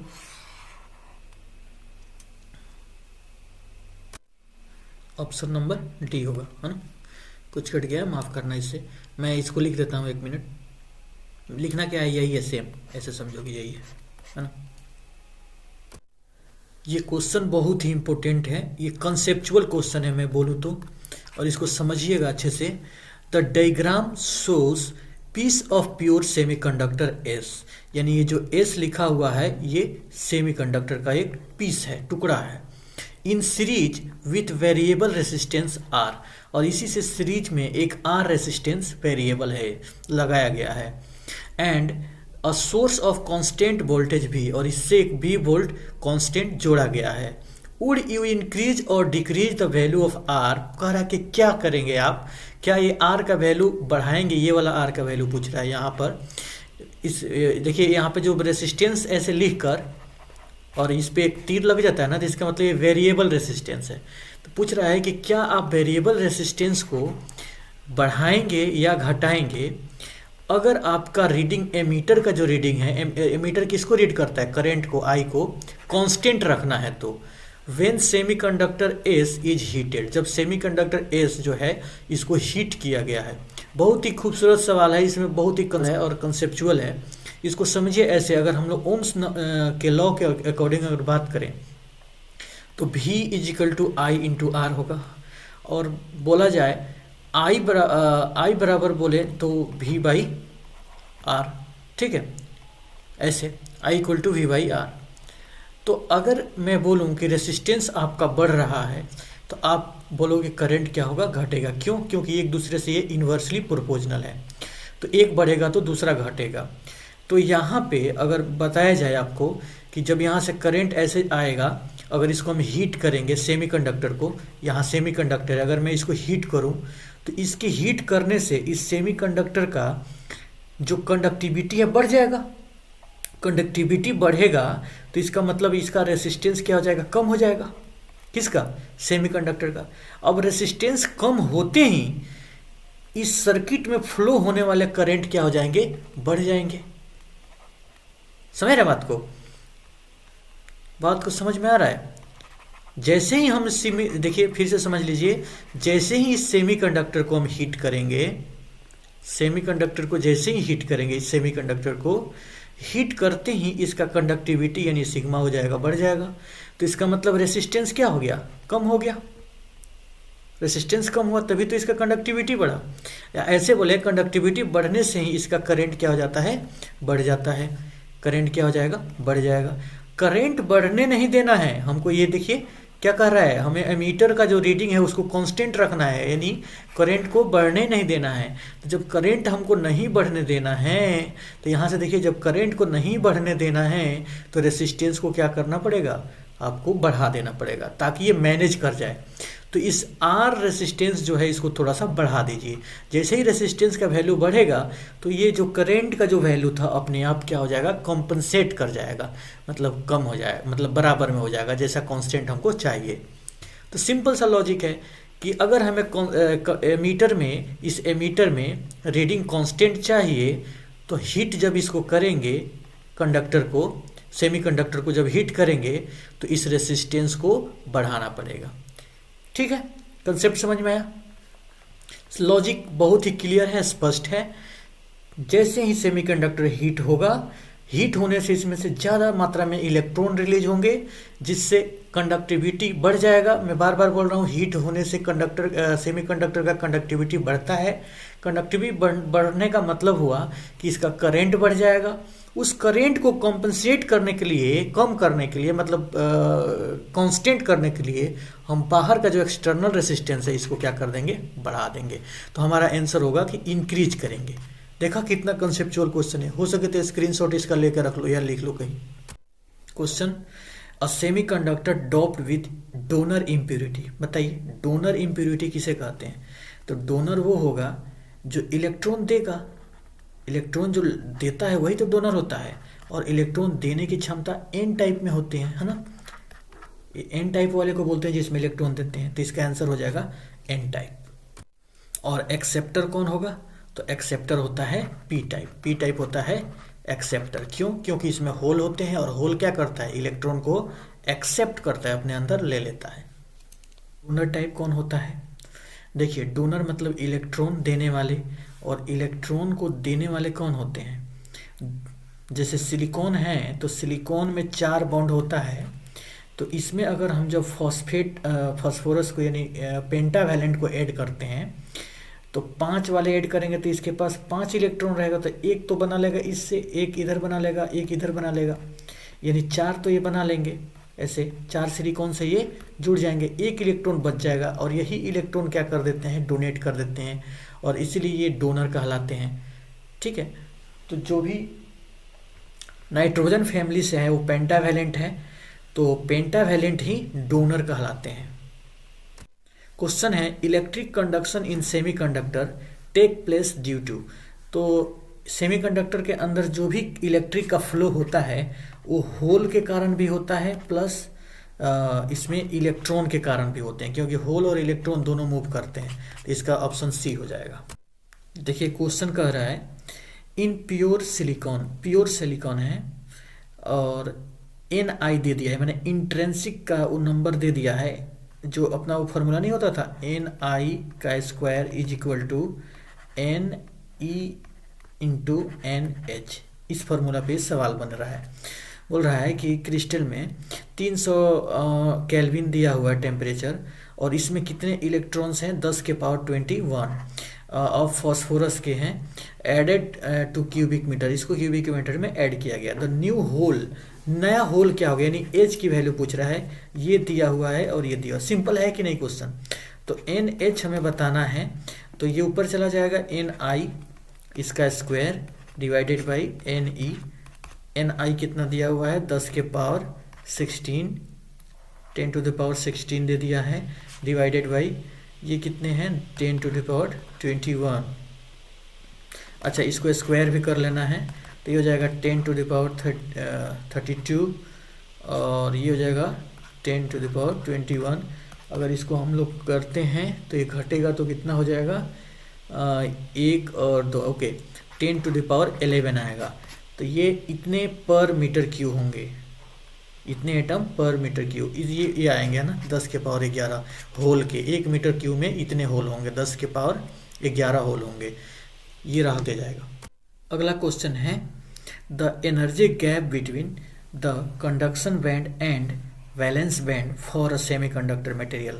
कोई भी जानता है कि सेमीकंडक्टर मटेरियल के लिए जो कंडक्शन बैंड और वैलेंस बैंड के बीच का एनर्जी गैप होता है 1 इलेक्ट्रॉन वोल्ट से कम होता है, और इंसुलेटर के लिए 3 और 3 या 5 है ना। ऐसे याद रख लेना, ये क्वेश्चन सिंपल है। आगे देखते हैं। क्वेश्चन बहुत सिंपल है। When trivalent impurity are added to the semiconductor they become, तो क्या बनेंगे, तो जब ट्राईवैलेंट को हम लोग ऐड करते हैं ट्राईवैलेंट को, तो ट्राईवैलेंट में अगर बात करें तो उसमें होल आ जाते हैं, ट्राईवैलेंट में होल आ जाते हैं, क्योंकि जब सिलिकॉन 4 से बनाता है बॉन्ड, अगर ट्राईवैलेंट बीच में आ जाता है, तो अगर यहाँ बीच में अगर मान लो आ गया ट्राईवैलेंट यानी आ गया एल्यूमिनियम, तो 3 ही से बना पाएगा, तो एक जगह खाली रह जाता है तो होल हो जाता है, तो पी टाइप बनते हैं, होल होते हैं तो पी टाइप बनते हैं। तो ये अगला क्वेश्चन है which type of semiconductor has NH यानी number of hole greater than electron, यानी होल की NH की बात करें नंबर ऑफ होल, तो सबसे अधिक होते हैं किसमें, पी टाइप में, और नंबर ऑफ इलेक्ट्रॉन किस में होते हैं, एन टाइप में। ये तो सिंपल सी सवाल है ना, तो पी टाइप इसका बी ऑप्शन सही होगा। क्वेश्चन है प्योर सिलिकॉन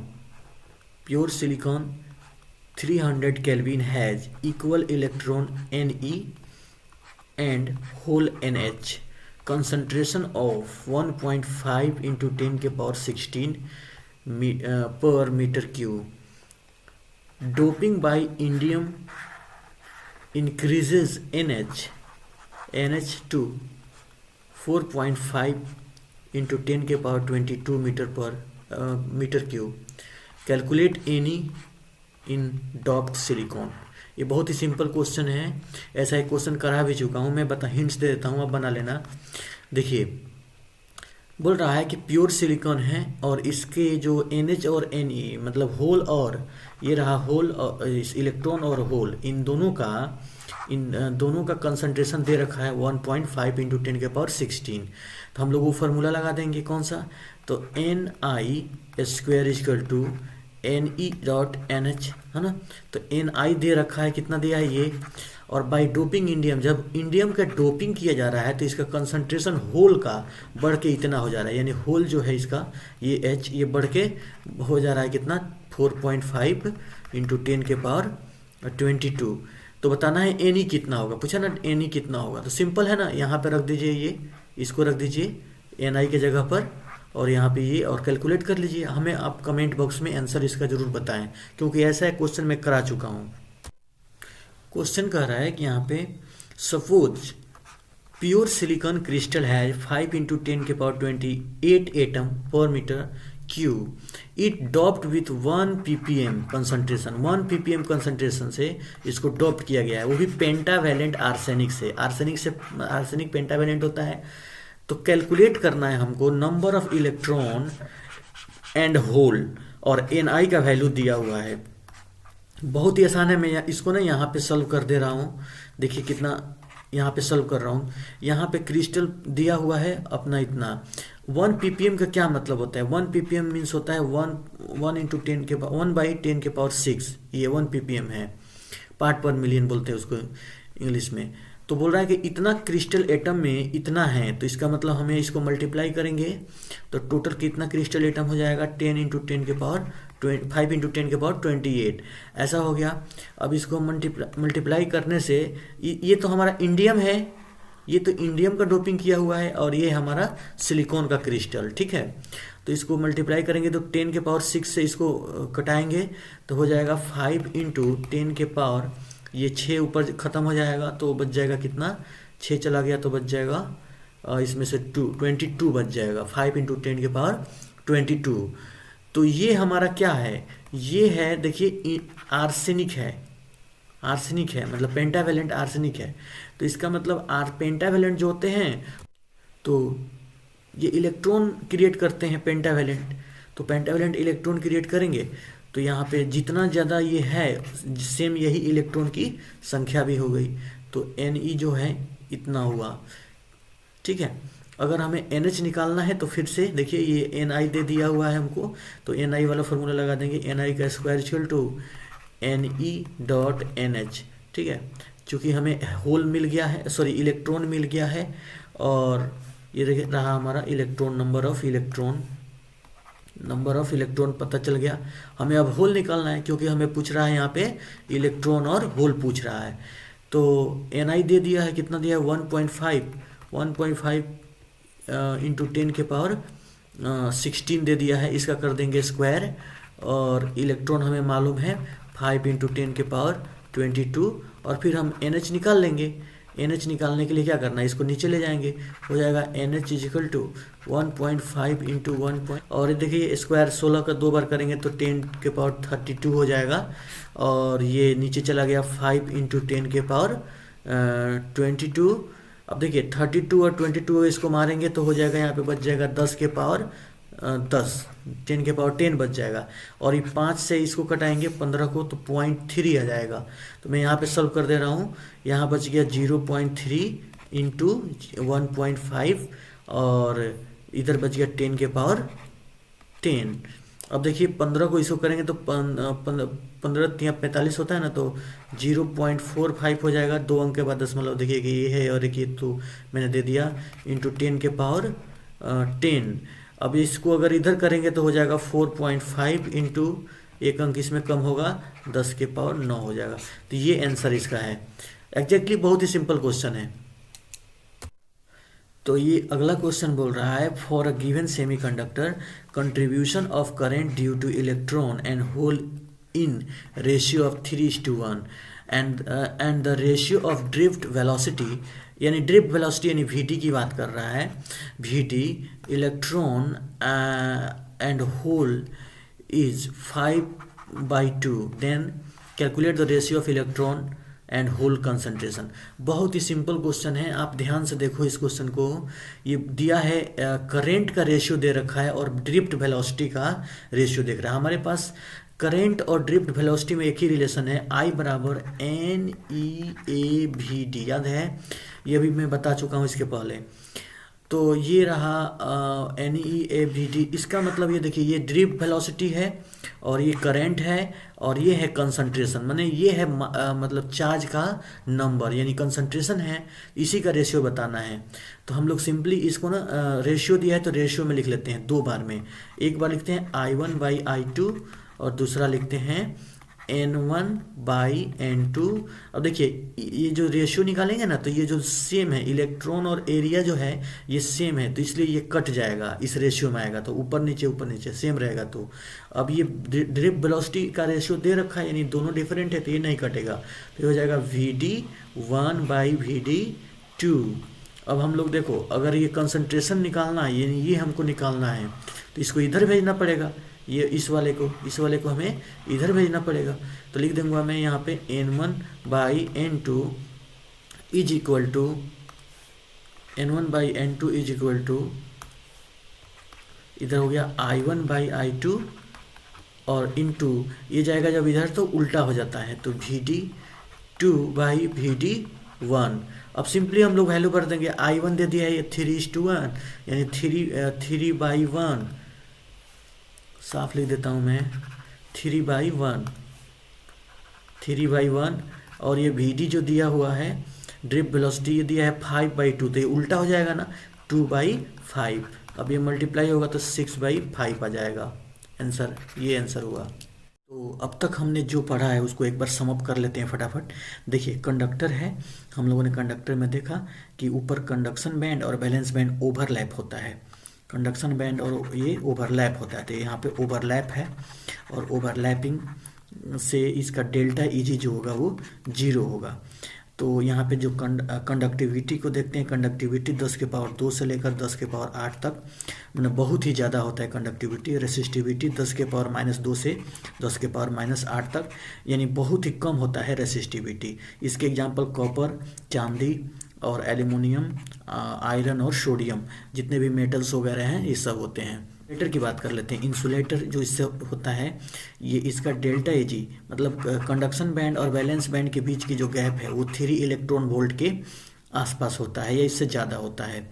तो इसकी जो कंडक्टिविटी होती है बहुत ही कम होती है, लगभग 10⁻11 से भी कम होती है, मतलब -11 से भी कम होती है। और इसकी रेसिस्टिविटी बहुत ही ज़्यादा, मतलब रेसिस्ट करने की क्षमता, रोकने की क्षमता बहुत ही ज़्यादा होती है, 10⁻11 से भी ज़्यादा, ऐसे याद रख लेंगे। फिर इसके एग्जांपल डायमंड हैं, वुड हैं और रबर हैं, इंसुलेटर के एग्जांपल। अब हम लोग सेमीकंडक्टर में आते हैं। सेमीकंडक्टर में कंडक्शन बैंड और वैलेंस बैंड की बात कर के बीच की जो इलेक्ट्रॉन एनर्जी गैप है वो 1 इलेक्ट्रॉन वोल्ट से भी कम होती है। इसकी कंडक्टिविटी जो है 10⁻⁻6 से 10⁻5 के बीच में होती है, यानी कंडक्टर और इंसुलेटर के बीच में होती है। और रेसिस्टिविटी भी कंडक्टर और इंसुलेटर के बीच में होती है, 10⁻⁻6 से 10⁻⁻5 से 10⁻⁻6 तक। इसके एग्जांपल सिलिकॉन, जर्मेनियम और आर्सेनिक है, गैलियम आर्सेनाइड है। यहाँ से एक फॉर्मूला इम्पोर्टेंट था कि डेल्टा Eg मतलब जो एनर्जी होता है hc/λ के बराबर, जिसको हम लोग शॉर्टकट में 12400 और एंगस्ट्रॉम बना लिए थे। एंगस्ट्रॉम में हमारा लैम्डा होता है, वेवलेंथ होता है, और जो एनर्जी होगा वो इलेक्ट्रॉन वोल्ट में होता है, याद रखना है इलेक्ट्रॉन वोल्ट में होता है बस। तो अब हम यहाँ पे देख रहे हैं इंट्रिंसिक सेमीकंडक्टर के बारे में। इंट्रिंसिक सेमीकंडक्टर प्योर सेमीकंडक्टर होता है, और ये इसमें देखिए वैलेंस बैंड और कंडक्शन बैंड के बीच जो इलेक्ट्रॉन जाते हैं तो वैलेंस बैंड से निकल के कंडक्शन बैंड में चले जाते हैं, तो वैलेंस बैंड में होल बच जाता है। और यहाँ पे इलेक्ट्रॉन, इसके लैटिस में देखा जाए तो इलेक्ट्रॉन और होल दोनों बराबर होते हैं, तो नंबर ऑफ इलेक्ट्रॉन और होल क्या होंगे, बराबर होंगे। इसमें जो करंट का जो फ्लो होता है वो होल के कारण भी होता है और इलेक्ट्रॉन के कारण भी होता है, याद रखना है। प्योर सेमीकंडक्टर में होल और इलेक्ट्रॉन बराबर होते हैं। ओवरऑल ये क्या होता है, न्यूट्रल होता है, जितने होल उतने ही इलेक्ट्रॉन, तो ये ओवरऑल न्यूट्रल होगा। और इसमें नंबर ऑफ होल और नंबर ऑफ इलेक्ट्रॉन क्या होंगे, बराबर होंगे। यहाँ पे जब देखते हैं N type semiconductor, N type कैसे बनाया गया है, जब इसमें हम लोगों ने पेंटावैलेंट इम्प्योरिटी को डोप किया है। जब पेंटावैलेंट इम्प्योरिटी को डोप करेंगे तो यहाँ पे पेंटावैलेंट अपने इलेक्ट्रॉन को दे देगा। और याद ये रखने वाली है बात कि जो कंडक्शन बैंड और जो वैलेंस बैंड है, तो वैलेंस बैंड के ऊपर जो कंडक्शन बैंड है उसके नज़दीक, कंडक्शन बैंड के नज़दीक हम लोग डोपिंग को डालेंगे। तो डोपिंग जो है कंडक्शन बैंड के नज़दीक है, और जब हीट मिलता है इस सेमीकंडक्टर को, तो एन टाइप सेमीकंडक्टर को, तो जो वैलेंस बैंड से इलेक्ट्रॉन तो मान लो कुछ मात्रा में जाते हैं, लेकिन जो हमने डोपिंग किया हुआ है इस डोपिंग से इलेक्ट्रॉन निकलकर कंडक्शन बैंड में चले जाते हैं, तो इसलिए इसमें करंट फ्लो होता है। तो जो डोपेंट है, मतलब जिसको हम लोगों ने डोप किया है जिस मटेरियल को, यानी पेंटावैलेंट को डोप किया है, उसमें से इलेक्ट्रॉन गए हैं तो वो हो गया है पॉजिटिव चार्ज। और पॉजिटिव जो चार्ज है इसलिए हुआ है क्योंकि इसके इलेक्ट्रॉन निकल गए हैं। देखिए यहाँ पे बगल में इलेक्ट्रॉन है, तो जो पॉजिटिव चार्ज है ये डोनर बोला जाता है, पॉजिटिव डोनर आयन, और ये इमूवेबल होता है, ये भी याद रख लेना। यहाँ पे लिख ही लो कि इमूवेबल, ये मूव नहीं करते हैं, नॉट मूव। कौन नहीं मूव करते हैं? तो ये जो पॉजिटिव हैं, पॉजिटिव जो चार्ज कैरियर ये वाले, ये मूव नहीं करेंगे, लेकिन मूव कौन करेगा? इलेक्ट्रॉन। इसमें थोड़े मात्रा में होल भी होते हैं, लेकिन अगर ओवरऑल बात किया जाए तो ये न्यूट्रल हो जाएंगे। क्यों? क्योंकि पॉजिटिव और इलेक्ट्रॉन और होल दोनों, इलेक्ट्रॉन और प्लस दोनों बराबर हैं, इसलिए ये न्यूट्रल हैं ओवरऑल। लेकिन इसमें जो करंट फ्लो होगा वो सिर्फ और सिर्फ मेनली बात करें, मेजॉरिटी चार्ज कैरियर यहाँ पे इलेक्ट्रॉन है, तो इलेक्ट्रॉन के कारण ही इसमें करंट फ्लो होगा, और माइनॉरिटी चार्ज कैरियर यहाँ पे होल है, याद रखना है। ठीक पी टाइप सेमीकंडक्टर में देखते हैं, पी टाइप कब बनता है? जब इसमें हम लोग ना ट्राईवैलेंट को ऐड करते हैं। ट्राईवैलेंट इम्प्योरिटी जब इसमें हम डोपिंग करेंगे तो ये डोपिंग होता है बैलेंस बैंड के तरफ, मतलब ज़्यादा वैलेंस बैंड के तरफ ये रहता है, डोपिंग किया जाता है। तो हमारा जो वैलेंस बैंड से जो इलेक्ट्रॉन निकल के पहुंचेंगे कहाँ पे? तो डोपिंग के तरफ, और जो हीट दिया जाएगा तो फिर कंडक्शन बैंड की तरफ पहुंच जाएंगे, तो आसानी से वो पहुंच जाते हैं, तो करंट फ्लो होता है। यहाँ पे जो इलेक्ट्रॉन एक्सेप्टर होते हैं वो डोपेंट होते हैं, जो डोप किया गया है वो इलेक्ट्रॉन एक्सेप्टर है। अब एक्सेप्ट कर लेगा तो निगेटिव हो जाएगा, तो इसको निगेटिव एक्सेप्टर भी बोला जाता है। याद रखना है ट्राईवैलेंट निगेटिव एक्सेप्टर होता है, क्योंकि ये इलेक्ट्रॉन को एक्सेप्ट करता है। और यहाँ पे जो होल बन जाते हैं, जहाँ से इलेक्ट्रॉन गायब होंगे वो होल बन जाएंगे, तो ये होल यहाँ पे होल मूव करते हैं।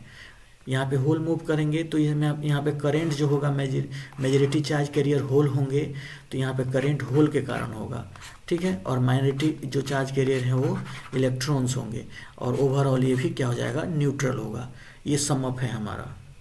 एक और कंसेप्ट हम लोग देख रहे हैं पीएन जंक्शन का, और ये पीएन जंक्शन बहुत ही इंपॉर्टेंट कंसेप्ट है, इससे बहुत क्वेश्चन बनेंगे, और यहीं से बेस स्टार्ट होता है सेमीकंडक्टर का। तो यहाँ पे देखते हैं, एक पी टाइप सेमीकंडक्टर को एन टाइप सेमीकंडक्टर के साथ क्या करते हैं? जोड़ देते हैं, तो बीच में एक जंक्शन बन जाता है, ठीक है।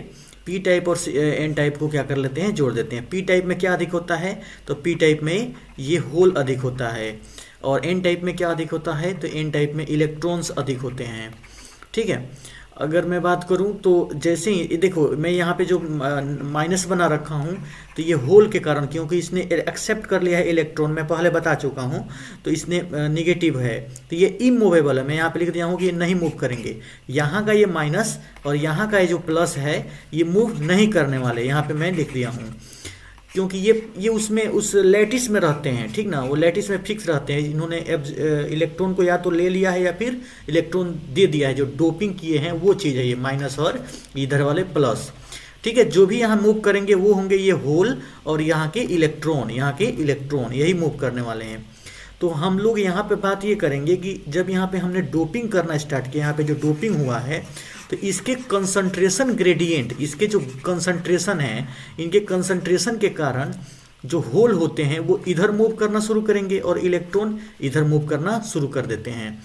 तो इलेक्ट्रॉन और होल आपस में ऐसे मूव करना शुरू कर देते हैं। तो ये मूव करेंगे तो यहाँ से एक करंट बनेगा, ठीक है। इस करंट को बोलेंगे डिफ्यूजन करंट। इस करंट का नाम पड़ेगा करंट, क्योंकि ये डिफ्यूज होने के बाद, ये डिफ्यूज इधर हो रहा है ना, होल इधर जा रहे हैं और इलेक्ट्रॉन इधर आ रहे हैं, तो ये तब तक जाएंगे जब तक यहाँ पे एक बैरियर ना बन जाए।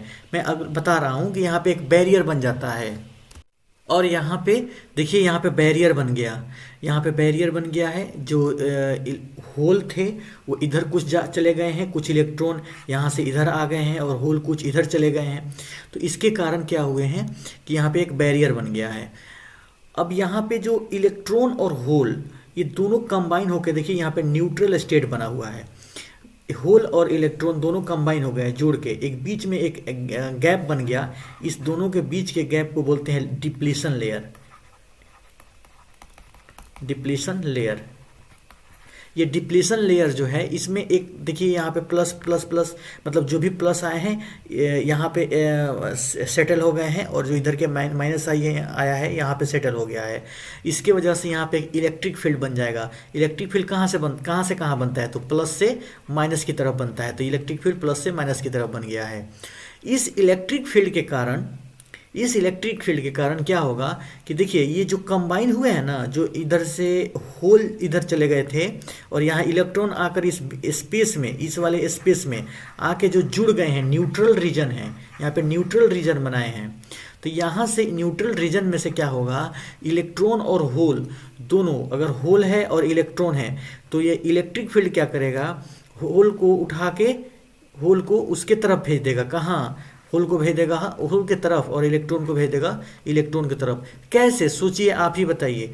इलेक्ट्रॉन पे माइनस चार्ज है और होल पे प्लस चार्ज होता है, तो electron opposite to the electric field जाता है। तो देखिए इलेक्ट्रिक फील्ड इधर है तो इलेक्ट्रिक फील्ड के उल्टे जाएगा इलेक्ट्रॉन, तो इधर चला गया, यहाँ चला गया। और इलेक्ट्रिक फील्ड की डायरेक्शन में जाता है प्लस चार्ज, तो हमारा जो ये होल है वो इलेक्ट्रिक फील्ड के डायरेक्शन में चला गया, यानी इधर चला गया, इलेक्ट्रिक फील्ड के तरफ चला गया। तो ये कुल मिला के यहाँ पे कंसेप्ट होता है। अब यहाँ पे इस रीजन में यहाँ पे एक पोटेंशियल बन गया, यहाँ से यहाँ के बीच में, प्लस से माइनस के बीच में यहाँ पे एक पोटेंशियल बन गया यहाँ पे। अब इस पोटेंशियल के कारण न तो होल इधर जाएंगे, न तो होल इधर जाएंगे, और न ही इलेक्ट्रॉन इधर आ पाएंगे। अब क्योंकि यहाँ पे एक पोटेंशियल बन गया, इस पोटेंशियल को हम लोग बोलते हैं, इस डिप्लेशन लेयर, चूंकि ये रोक रहा है इलेक्ट्रॉन को इधर आने से रोक रहा है और होल को इधर आने जाने से रोक रहा है, इसलिए ये बैरियर का काम कर रहा है। इसलिए इस लेयर का नाम पोटेंशियल बैरियर पड़ेगा, पोटेंशियल बैरियर। अच्छा, किसी किसी बुक में बैरियर पोटेंशियल भी लिखता है, तो इससे घबराने की जरूरत नहीं है। तो यहाँ पे हम लोग बात कर ले इस रीजन में, इस पोटेंशियल बैरियर वाले रीजन में, जहाँ पे जिसको डिप्लेशन लेयर भी बोलते हैं, इस रीजन में होल और इलेक्ट्रॉन अपने आप को कंबाइन करके न्यूट्रल बन चुके हैं। और कुछ इलेक्ट्रॉन जब यहाँ पे पोटेंशियल बैरियर जब यहाँ पे बन जाता है, तो पोटेंशियल बैरियर क्या करता है, इलेक्ट्रॉन को उठाकर अपने इलेक्ट्रॉन की तरफ भेज देगा और होल को उठाकर अपने होल की तरफ। इस कारण से यहाँ पे एक करंट जनरेट होगा, इस करंट को बोलेंगे ड्रिफ्ट करंट। यहाँ पे एक करंट जनरेट होगा और वो करंट कहलाएगा drift current, drift current, drift. अब यहाँ पे दो प्रकार के करंट हो गए, जो पहले मैं बताया वो था डिफ्यूजन करंट, और ये है ड्रिफ्ट करंट। आपको क्लियर होना चाहिए कि क्यों बन रहा है। इस डिप्लीशन लेयर में होल और इलेक्ट्रॉन कंबाइन हो चुके थे, न्यूट्रल हो चुके थे कंबाइन होकर, और जैसे ही पोटेंशियल ग्रेडियंट यहाँ पर तैयार हुआ, यानी पोटेंशियल बैरियर जब बना, तो पोटेंशियल ने इलेक्ट्रॉन को इधर भेज दिया, इलेक्ट्रॉन की तरफ, और प्लस चार्ज को इधर भेज दिया। तो हम लोग जानते हैं कि जिधर इलेक्ट्रॉन जाता है उसके उल्टे दिशा में क्या होता है, करंट बनता है। तो करंट किधर बन गया, इधर, इस साइड, ए से, मतलब एन से पी की तरफ एक करंट बन गया। उस करंट का नाम है ड्रिफ्ट करंट। तो यहाँ पे मैं लिख दूंगा ड्रिफ्ट करंट, ड्रिफ्ट करंट। और ये ड्रिफ्ट करंट के कहाँ से कहाँ है, एन से पी के तरफ। यहाँ पे कुछ कंसेप्ट है मैं लिख दिया हूँ। जो इलेक्ट्रिक फील्ड है कहाँ से कहाँ तरफ है, तो एन से पी के तरफ है इलेक्ट्रिक फील्ड। देखिए इलेक्ट्रिक फील्ड इन से पी की तरफ है। और पोटेंशियल बैरियर कहाँ से कहाँ, पोटेंशियल बैरियर जो है वो टेम्परेचर, जैसे जैसे हम लोग टेम्परेचर को बढ़ाते हैं पोटेंशियल बैरियर क्या होता है, कम होते जाते हैं। इसका क्या कारण है, सुनिए। जब हम लोग टेम्परेचर को बढ़ाएंगे तो इस मोलिक्यूल्स के, ये जो मोलिक्यूल्स हैं, मतलब जो होल हैं और जो इलेक्ट्रॉन हैं, इनके मोबिलिटी बढ़ जाएगा। मोबिलिटी बढ़ेगा तो ये बैरियर को तोड़ के इधर बढ़ना शुरू कर देंगे, इधर आना शुरू कर देंगे। तो जैसे ही हम लोग टेम्परेचर बढ़ाएंगे तो पोटेंशियल बैरियर को तोड़ना शुरू कर देगा ये इलेक्ट्रॉन। इनकी मतलब अब सहन शक्ति खत्म हो जाएंगी, इतना मूव करेंगे कि ये मूव करना इधर शुरू कर देंगे और इलेक्ट्रॉन इधर मूव करना शुरू कर देगा। तो पोटेंशियल बैरियर ऑटोमेटिक क्या हो जाएगा, कम हो जाएगा। तो ये एग्जाम्पल याद रखना है, ये कंसेप्ट को, कि पोटेंशियल बैरियर जो होते हैं इन्वर्सली प्रोपोर्शनल टू टेम्परेचर होते हैं। और एक जो और करंट था जिसको बोलते थे डिफ्यूजन करंट, जो पहले बताए हैं, उसका डायरेक्शन किधर से किधर होगा। डिफ्यूजन करंट पहले क्या था, पहले डिफ्यूज होते थे, होल इधर जा रहे थे और इलेक्ट्रॉन इधर आ रहे थे। तो होल इधर जा रहे हैं तो हमारे इधर जाने की वजह से इस साइड में P से N की तरफ करंट बनेंगे। तो यहाँ पे P से N की तरफ करंट बनेगा। कभी भी याद रखना है, इलेक्ट्रॉन जिधर जाता है उसके उल्टे दिशा में करंट बनता है, और होल प्लस है तो प्लस जिधर जाता है उधर ही करंट बनता है। याद रख लेना है, प्लस चार्ज जिधर जाएगा उधर ही करंट बनेगा, और इलेक्ट्रॉन जिधर जाएगा उसके उल्टे दिशा में करंट बनेगा। तो डिफ्यूजन करंट में देखिए, होल जो थे इधर जा रहे थे इधर, तो इधर जाने की वजह से हमारा जो करंट भी बनेगा P से N की तरफ बनेगा, तो P से N की तरफ। तो मैंने इसको सबको समअप कर दिया हूँ, मैंने इसको साफ करके लिख दिया है कि कौन सा डिप्लीशन लेयर है, पोटेंशियल बैरियर किसे कहते हैं, और ये जो हमारा जो इलेक्ट्रिक फील्ड का डायरेक्शन क्या है, मैं सब स्पष्ट यहाँ पे इनमें मैं लिख दी। यहाँ से क्वेश्चन आते हैं तो इसको ध्यान रख लेना है, याद रख लेना है इसको ना। सभी कंसेप्ट बहुत ही कंसेप्चुअल है, इसको आसानी से याद किया जा सकता है। मैं यहाँ पे डायग्राम बना के यहाँ पे मैं लिख दिया हूँ।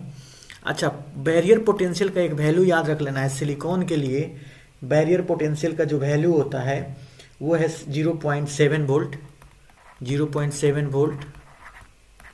और जर्मेनियम के लिए जो होता है वो होता है 0.3 वोल्ट, बैरियर पोटेंशियल का वैल्यू है ना। वो बैरियर पोटेंशियल क्या है, वह पोटेंशियल जिससे जो movement of hole and electron क्या हो जाए, रुक जाए, यानी डिफ्यूजन रुक जाए। तो एक ऐसा समय आएगा कि नहीं, डिफ्यूजन भी रुक जाएगा और ड्रिफ्ट भी रुक जाएगा, उसको बोलेंगे इक्विलिब्रियम स्टेट। ये डिफ्यूजन करंट भी रुक जाएगा और ड्रिफ्ट करंट भी रुक जाएगा। इस बात को ध्यान रखना है, इस कंसेप्ट को। एक बहुत ही इंपॉर्टेंट कंसेप्ट आगे फॉरवर्ड बायसिंग देख रहे हैं, इसमें पढ़ेंगे बायसिंग क्या होता है। जैसे बायसिंग का मतलब हो गया कि हम लोगों ने एक्सटर्नल बैटरी लगा दिया, बायसिंग का यही मतलब होता है। नहीं बोलते कि आप बायस हो गए हो, बायस मतलब आप एक तरफ से बात कर रहे हो, तो वही यहाँ पे बायसिंग का मतलब हो गया कि हम लोग ये जो पीएन जंक्शन है इसमें हम लोगों ने बैटरी का टर्मिनल लगा दिया। तो यह प्लस टर्मिनल माइनस, तो हमने पी को पॉजिटिव टर्मिनल से जोड़ दिया और एन को निगेटिव टर्मिनल से जोड़ दिया।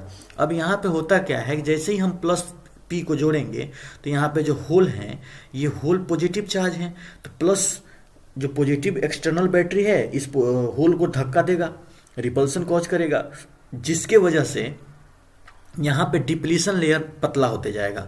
ठीक वैसे ही यहाँ पे जो निगेटिव टर्मिनल है इलेक्ट्रॉन को धक्के देंगे, इलेक्ट्रॉन भी निगेटिव है तो होता है, तो इस प्रकार ये इसका इधर से भी डिप्लीशन लेयर क्या हो जाएगा, पतला हो जाएगा। और डिप्लीशन लेयर पतला होने के कारण ये यहाँ से जो होल हैं यहाँ मूव करना शुरू कर देंगे, इधर जाना शुरू कर देंगे, और इलेक्ट्रॉन भी इधर रिपल्सन मिलने के कारण यहाँ इधर आना शुरू कर देंगे। ये फॉरवर्ड बायसिंग का केस बनता है। अगर हम लोग यहाँ पे देखें, अगर ग्राफ के रूप में अगर इसको हम देखें, वोल्टेज वर्सेस आई का ग्राफ देखते हैं, तो इसमें जैसे ही देखिए, अगर मैं यहाँ पे एक्सटर्नल वोल्टेज जो है V अगर मैं अप्लाई करता हूँ तो यहाँ पे अभी थोड़े से, क्योंकि यहाँ पे पोटेंशियल बैरियर है ना, ये पोटेंशियल बैरियर रोक रहा है, हमारे बाहर जो एक्सटर्नल बैटरी लगाए हैं उसको रोक रहा है। तो अभी थोड़े से मूव करेंगे, रिपल्सन मिलेगा तो थोड़े से होल मूव करेंगे या फिर थोड़े से इलेक्ट्रॉन मूव करेंगे। तो हमारा अगर हमने थोड़ा वोल्टेज अप्लाई किया, एक्सटर्नल वोल्टेज अप्लाई किया, तो हमारा अभी थोड़ा सा करंट प्राप्त हुआ। थोड़ा सा और अगर वोल्टेज को हमने बढ़ाया तो देख रहे हैं कि हम लोगों को थोड़ा सा करंट प्राप्त हुआ। लेकिन वोल्टेज जैसे जैसे बढ़ाते गए और जो बैरियर पोटेंशियल है उसको ब्रेक कर दिया गया और डिप्लीशन लेयर बिल्कुल ही नष्ट हो गया, ख़त्म हो गया, तो अचानक सा हमारा करंट जो है थोड़े से वोल्टेज बढ़ाने पर ज़्यादा मात्रा में करंट बढ़ जाता है। तो वैसा करंट, वैसा स्थान, मतलब वो वोल्टेज जिस पर थोड़े से वोल्टेज बढ़ाने पर करंट एकदम से बढ़ जाए, उस वोल्टेज को नी वोल्टेज बोलते हैं, नी वोल्ट बोलते हैं, नी वोल्टेज बोलते हैं। क्योंकि यहाँ पे डिफ्यूजन के कारण ये डिफ्यूज हो रहे थे होल और इलेक्ट्रॉन, इधर जा रहे थे होल और इधर जा रहे थे इलेक्ट्रॉन, डिफ्यूजन के कारण करंट बन रहे हैं, इसलिए यहाँ पे मेनली करंट जो होगा वो डिफ्यूजन करंट होगा, डिफ्यूजन करंट होगा। डिफ्यूजन करंट होगा। अगर हम बात करें कि नी वोल्टेज कितना होता है, तो देखिए जर्मेनियम के लिए नी वोल्टेज और सिलिकॉन के लिए अलग अलग होते हैं। तो मैं यहाँ से बना दे रहा हूँ दो ग्राफ, ऐसे अलग अलग कलर होना चाहिए था, चलो कोई बात नहीं। तो एक जो यहाँ पे सिलिकॉन है जर्मेनियम, और ये है सिलिकॉन। सिलिकॉन के लिए 0.7 वोल्ट, 0.7 वोल्ट, और जर्मेनियम के लिए 0.3 वोल्ट होता है नी वोल्टेज। ठीक है, नी वोल्टेज 0.3 वोल्ट होता है। अब कभी भी फॉरवर्ड बायसिंग को हम लोग दिखाएंगे तो इतना सारा ग्राफ ये बनाने की ज़रूरत नहीं है। हम लोग एक काम करेंगे, एक डायोड का सिंबल ऐसे बनाएंगे, हाँ ये देखिए, और ये ऐसे, ये, और ये होता है पी टर्मिनल और ये होता है एन टर्मिनल। याद रखना है, अगर पी वाले अगर प्लस में है यानी हाई पोटेंशियल पर है, और एन वाले लो पोटेंशियल पे है, तो ये फॉरवर्ड बायसिंग का केस बनता है। कभी भी इस पे क्वेश्चन आते हैं बहुत सारे, तो ये ध्यान रख लेना है अब। ठीक है, अभी हम रिवर्स बायसिंग के ऊपर बात कर रहे हैं। रिवर्स बायसिंग में हम लोग देखते हैं इलेक्ट्रॉन को अपने तरफ क्या करेगा, अट्रैक्ट करेगा ऐसे, और ये जो नेगेटिव टर्मिनल है होल को अपने तरफ अट्रैक्ट करेगा। तो ये अट्रैक्ट करने के कारण ही जो ये डिप्लीशन लेयर है और चौड़ा हो जाएगा, ऐसे ऐसे और चौड़ा हो जाएगा। तो डिप्लीशन लेयर चौड़ा हो जाने के कारण, डिप्लीशन लेयर चौड़ा हो जाने के कारण यहाँ पे करंट बनेगा ही नहीं। लेकिन हम लोगों ने एक्सटर्नल वोल्टेज को हम लोग और बढ़ाते जाते हैं, यहाँ पे वोल्टेज जो है उसको और बढ़ाते गए बढ़ाते गए बढ़ाते गए। तो बढ़ाने की वजह से जो इसके अंदर का जो डिप्लीशन लेयर जो है, इसके अंदर जो होल और इलेक्ट्रॉन जो न्यूट्रल हो गए थे पहले, आके पेयर बन गए थे, वो टूटना स्टार्ट हो जाते हैं और आयोनाइज होना स्टार्ट हो जाएंगे, और इलेक्ट्रॉन टूट के चला जाएगा इधर और होल चला जाएगा इधर। अब इसके वजह से करंट इसमें फ्लो होने लगता है। तो वह वोल्टेज, वह एक्सटर्नल वोल्टेज जिस पर डिप्लीशन लेयर के अंदर न्यूट्रलाइज हुआ इलेक्ट्रॉन और होल टूटना स्टार्ट हो जाए, ब्रेक होना स्टार्ट हो जाए, उस वोल्टेज को ब्रेक डाउन वोल्टेज बोलते हैं। ब्रेक डाउन वोल्टेज बोलेंगे। ठीक है, ब्रेक डाउन वोल्टेज। अब ये ब्रेक डाउन जो है ना, ब्रेक डाउन दो प्रकार के होंगे। पहला एक जेनर ब्रेक डाउन,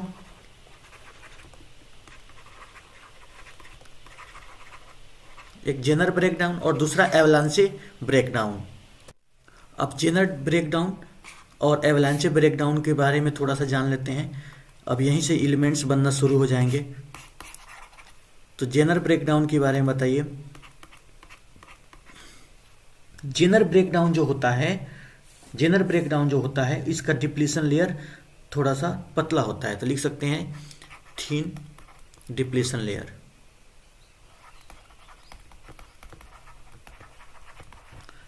और इसमें हाई डोपिंग होता है, हाई डोपिंग होता है, और ये डीसी वोल्ट को कंट्रोल करता है, डीसी वोल्ट को कंट्रोल करता है।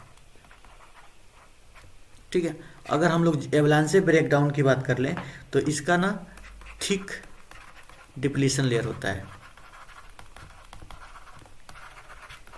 देखिए ये भी ठीक ही होता है, लेकिन इसके कंपेयर में थोड़ा थीन है। मतलब जेनर जो एवलांचे है इसके तुलना में जेनर का थोड़ा सा थीन डिप्लीशन लेयर होता है। याद रखना, है क्वेश्चन बनता है यहाँ पे। और यहाँ पे जो डोपिंग होता है ना, लो से मीडियम लेवल की होती है। डोपिंग जो होगी लो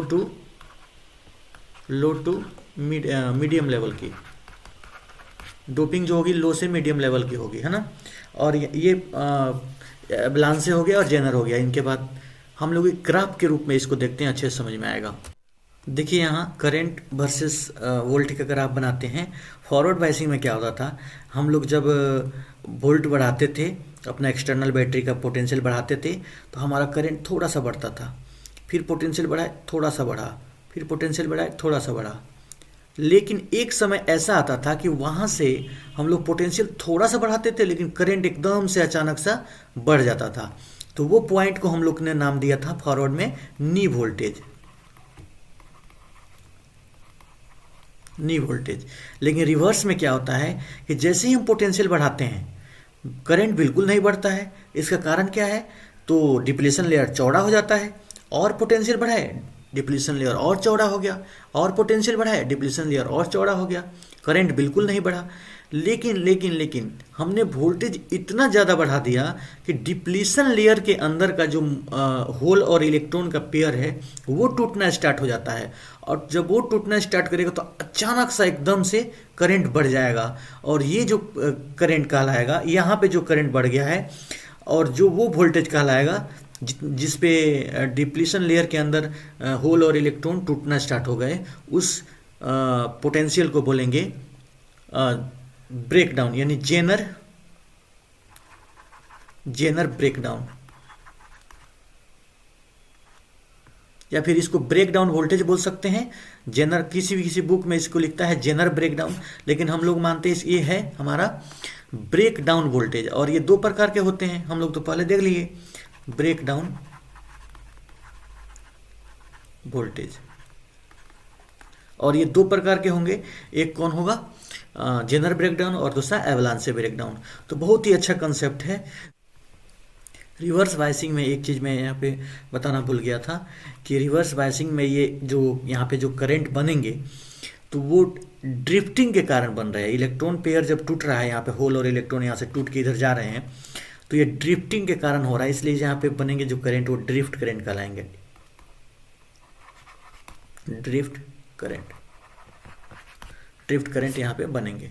ठीक है, ये क्वेश्चन है a diode having potential difference 0.5 volt across its junction which does not depend on current is connected in series। थोड़ा कट गया क्वेश्चन। सीरीज रेसिस्टेंस है यहाँ पे कितना, सीरीज रेसिस्टेंस लिखा होगा और वो है 20 ओम। पास थ्रू द रेसिस्टेंस लिखा है ना, when it is the voltage of the source. यहाँ पे देखिए ध्यान से, क्वेश्चन में इस पे डायग्राम के ऊपर समझाता हूँ। एक डायोड है, ये वाला डायोड, जिसका पोटेंशियल डिफरेंस कितना है 0.5 वोल्ट है, और इसको 20 ओम के एक रेसिस्टेंस से कनेक्ट किया गया है सीरीज में। और यहाँ पे जो वोल्टेज अप्लाइड कितना किया जाए ताकि इसमें 1 एम्पियर करंट फ्लो हो। बड़ी सिंपल सा क्वेश्चन है। देखिए यहाँ से जो वोल्टेज जाएगा ना, यहाँ से जो वोल्टेज जाएगा तो ये जो पोटेंशियल बैरियर जो इसका है, मतलब 0.5 वोल्ट जो इसके डायोड का वोल्टेज है, ये उसको माइनस कर देगा पहले। यानी जो यहाँ से कुछ जाएगा तो पहले ये वोल्टेज माइनस होगा। तो अगर हम लोग V equal to I R की अगर बात करें तो V जो है वोल्ट कुछ तो ये माइनस कर देगा, तो V माइनस हम लिख देंगे 0.5 वोल्ट, और I दिया हुआ है 0.1 और R दिया हुआ है कितना 20 ओम। अब सिंपल है, इसको क्या कर लेंगे, सॉल्व कर लेंगे। ये जब होगा तो ये हो जाएगा 2, और ये जो 0.5 इधर जाएगा तो 0.5 जाके जुड़ जाएगा तो 2.5, यानी वोल्ट आ गया हमारा 2.5, यानी सी ऑप्शन सही होगा। अगला क्वेश्चन कह रहा है a semiconductor device is connected in series circuit with battery of resistance A, current is found to pass through reverse, इसमें करंट को रिवर्स भेजा गया है। The current drop almost zero, the device में भी। डिवाइस क्या हो सकता है जिसमें करंट जीरो हो, अगर उसको हम लोग रिवर्स में जोड़ दें। सिंपल सी बात है यार, अगर हम लोग उसको रिवर्स में जोड़ेंगे तो इसका मतलब ये डायोड होगा, पीएन जंक्शन डायोड होगा, है ना। और P वाले को हम लोग जोड़ना पड़ेगा हमें लोअर पोटेंशियल बैटरी से, और N वाले को हायर पोटेंशियल बैटरी से, और उसी में एक रेसिस्टेंस जोड़ दिया गया। तो इसमें तो करंट क्या होगा, जीरो होगा। क्यों? क्योंकि ये ब्रेक हो जाएगा और इसका डिप्लीशन लेयर बड़ा हो जाएगा, जिसके वजह से ये जीरो हो जाएगा इसमें करंट। यही बोल रहा है किस कंडीशन में होगा, तो PN जंक्शन में ऐसा होगा। क्वेश्चन कह रहा है 27 number, assume that each of diode shown in figure has forward bias resistance of 50 ओम। मतलब जो ये फॉरवर्ड बायसिंग यहाँ पे दिख रहा है, यहाँ पे रिवर्स बायसिंग दिख रहा है। कैसे मालूम चला, तो ये देखिए ये 10 वोल्ट का जो बैटरी लगा है ना, तो ये बैटरी इधर प्लस टर्मिनल है, तो प्लस से यहाँ जाएगा, देखिए N वाला प्लस में है, मतलब हाई पोटेंशियल पे है, तो यानी ये रिवर्स हो गया। और ये देखिए इधर P वाला जो है वो हाई पोटेंशियल पर है, तो इसका मतलब हो गया ये फॉरवर्ड बायसिंग हो गया। तो कभी भी याद रख लेना है कि देखिए, कभी भी याद ये रखना है कि जो ये वाला टर्मिनल होता है P और ये वाला होता है N। कभी भी P अगर प्लस पर होगा, मतलब हाई पोटेंशियल पर होगा, तो फॉरवर्ड होगा, और N वाला अगर हाई पर आ जाए तो रिवर्स हो जाएगा। तो ये ध्यान में रख लेना है। आगे बोल रहा है क्वेश्चन कि and and the infinite reverse bias resistance है, जो कह रहा है कि ये जो रेसिस्टेंस है यहाँ पे इनफाइनाइट है, तो इनफाइनाइट रेसिस्टेंस होते हैं तो उसमें करंट नहीं जाता है। अब सिंपली इसको हम लोग सॉल्व करेंगे, यानी यहाँ पे करंट नहीं जाएगा, तो ये करंट यहाँ से सीधे जाएगा और यहाँ पहुँच जाएगा। तो यहाँ पे टोटल यहाँ पे बोल रहा है कि ये जो फॉरवर्ड है वो 50 ओम का रेसिस्टेंस रखता है। तो देखिए यहाँ पे 50 ओम ये और ये सब सीरीज में हो गए कि नहीं, ये सीरीज में हो गए, तो 50 50 100 हो गए और 150, तो कितने हो गए 250, यानी आर इक्विवेलेंट कितना आ गया हमारा पास 50 जोड़ 50 जोड़ 150 यानी 250 के आस हो गया। अब हमें इसमें करंट बताना है तो वी बराबर आई आर या फिर आई बराबर वी बाई आर बोल देते हैं इसको ताकि जल्दी हो जाएगा। I is equal to V divided by R equivalent. तो बताइए वोल्टेज आया है हमारे पास 10 वोल्ट और हमारे पास ये आर इक्विवेलेंट आया 250, और इसको जब हम कटाएंगे तो कितना आ जाएगा 0.04 एम्पियर आ जाएगा। बस यही 0.04 कितना है, डी वाला ऑप्शन सही होगा। अगला क्वेश्चन है figure show diode connected in external resistance of EMF assuming that the barrier potential developed in diode is 0.5 volt, obtain the value of the current in the milliampere। बता रहा है कि यहाँ पे एक ये रेसिस्टेंस 100 ओम का है और यहाँ पे जो डायोड है इसका बैरियर पोटेंशियल 0.5 वोल्ट का है और यहाँ पे बैटरी लगाया गया है 4.5 वोल्ट का। तो इसमें मिली एम्पियर में करंट बताना है। सिंपल है, जैसे पहले हम लोग जान चुके हैं कि जो यहाँ से जब करंट जाएगा तो ये इसको माइनस कर देगा, मतलब रोकेगा कुछ। तो इसका मतलब हमारा जो वोल्ट यहाँ से प्राप्त होगा हमारा 4.5 वोल्ट जाएगा और 0.5 वोल्ट रोक देगा, तो बचेगा 4 वोल्ट। और ये 4 वोल्ट रेसिस्टेंस अगर करेंगे तो हमें आएगा कि current equal to V by R, यानी वी आया 4 और रेसिस्टेंस है हमारा 100। तो ये कटेगा तो आ जाएगा हमारा कितने 0.04 आ जाएगा, और हाँ 0.04 आ जाएगा। और फिर इसको जब हम लोग मिली एम्पियर में अगर बोल रहा है कन्वर्ट करने के लिए, तो 0.04 को अगर 1000 से क्या कर दें गुणा कर दे तो हमें आ जाएगा मिली एम्पियर। तो एक ही 2 अंक के बाद ये तक खत्म हो जाएगा, 2 जीरो चला जाएगा ये 2 अंक को करने में, तो 4 और 1 जीरो बचेगा, तो 40 मिली एम्पियर आंसर होगा। ठीक है, अगला क्वेश्चन, तो ये क्वेश्चन है 29 number. If current in the given circuit is 0.1, यानी इस सर्किट में 0.1 करेंट है, then calculate the resistance of PN junction. ये पीएन जंक्शन का रेसिस्टेंस को हमें कैलकुलेट करना है। ये सिंपल है, ये जो रेसिस्टेंस है ये 30 ओम का और 10 ओम का ये सीरीज में लगे हुए हैं इस सर्किट में। तो इसको हम लोग सॉल्व जब करेंगे तो आर इक्विवेलेंट हम लोग निकालते हैं। तो देखिए हम लोग लिखेंगे आई बराबर वी बाई आर इक्विवेलेंट, और आर इक्विवेलेंट यहाँ पे क्या है, देखिए सीरीज में है ना, तो हम लोग लिख सकते हैं क्या वी बाई आर लिख दे रहे हैं इसके रेसिस्टेंस को, डायोड के रेसिस्टेंस को, प्लस ये हो गया अपना 30 प्लस 10। सिंपली अगर बात करें तो वोल्ट कितना है 5 का है, तो और करंट है 0.1, तो 0.1 करंट हो गया, और यहाँ पे वोल्ट है 5 डिवाइडेड बाई आर प्लस 30 और 10 कितना हो गया 40 हो गया। अब सिंपली अगर हम इसको सॉल्व करें तो हम लोग क्रॉस मल्टीप्लिकेशन करेंगे, तो यहाँ पे मान लीजिए 1 है तो इधर हो गया 5 इज इक्वल टू, इसको इधर मल्टीप्लाई करेंगे तो हो जाएगा आर प्लस 40 ब्रैकेट में, और यहाँ पे आ गया 0.1। 0.1 नीचे जाएगा मल्टीप्लिकेशन में, तो हो जाएगा यहाँ पे, मैं यहाँ पे सॉल्व कर देता हूँ, हो जाएगा यहाँ पे 5 डिवाइडेड बाई 0.1, इधर हो गया आर प्लस 40। अब यहाँ पे इसको हम लोग करेंगे तो यहाँ पे 0 बैठा देंगे तो ये ख़त्म हो जाएगा, और ये आ गया हमारा 50 इजकल टू आर प्लस 40, और आर बराबर आ जाएगा इधर से 40 इधर आएगा तो 50 को माइनस करेगा, है ना, तो ये आ जाएगा अपना 10, तो 10 ओम आ गया, आर बराबर 10 ओम, या इस आंसर हो गया 10 ओम। अगला क्वेश्चन है 30 number. What is the value of current I in the given circuit. इस सर्किट में आई का हमें वैल्यू बताना है, करंट का वैल्यू बताना है। वोल्ट अप्लाइड है 20 वोल्ट, और ये देखिए यहाँ पे जो हमारा प्लस टर्मिनल है यहाँ का, और ये जो हमारा डायोड है ये रिवर्स डायोड रिवर्स बायसिंग में है। कैसे, ये प्लस है ये माइनस है, ये जो प्लस है यहाँ पे देखिए एन वाला जो है वो हाई पोटेंशियल पर है, प्लस पोटेंशियल पर, इसलिए ये रिवर्स। तो इधर तो करंट जाएगा नहीं क्योंकि ब्रेक हो जाएगा, तो हमारा करंट यहाँ से सीधे ऐसे करके यहाँ आएगा और फिर ऐसे ऐसे जाएगा, ठीक ना। तो हमें इस रेसिस्टेंस को कंसाइडर करना है। तो हमें करंट बताना है, I equal to V by R लेंगे, आर इक्विवेलेंट, और वो हमारा वी हो जाएगा कितना, 20 वोल्ट है, और यहाँ पे आर दिख रहा है कितना, 10 और 10, यानी सीरीज में है तो 20, 10 और 10 20, तो ये कटेगा तो कितना आएगा, 1 एम्पियर करंट आएगा इसमें।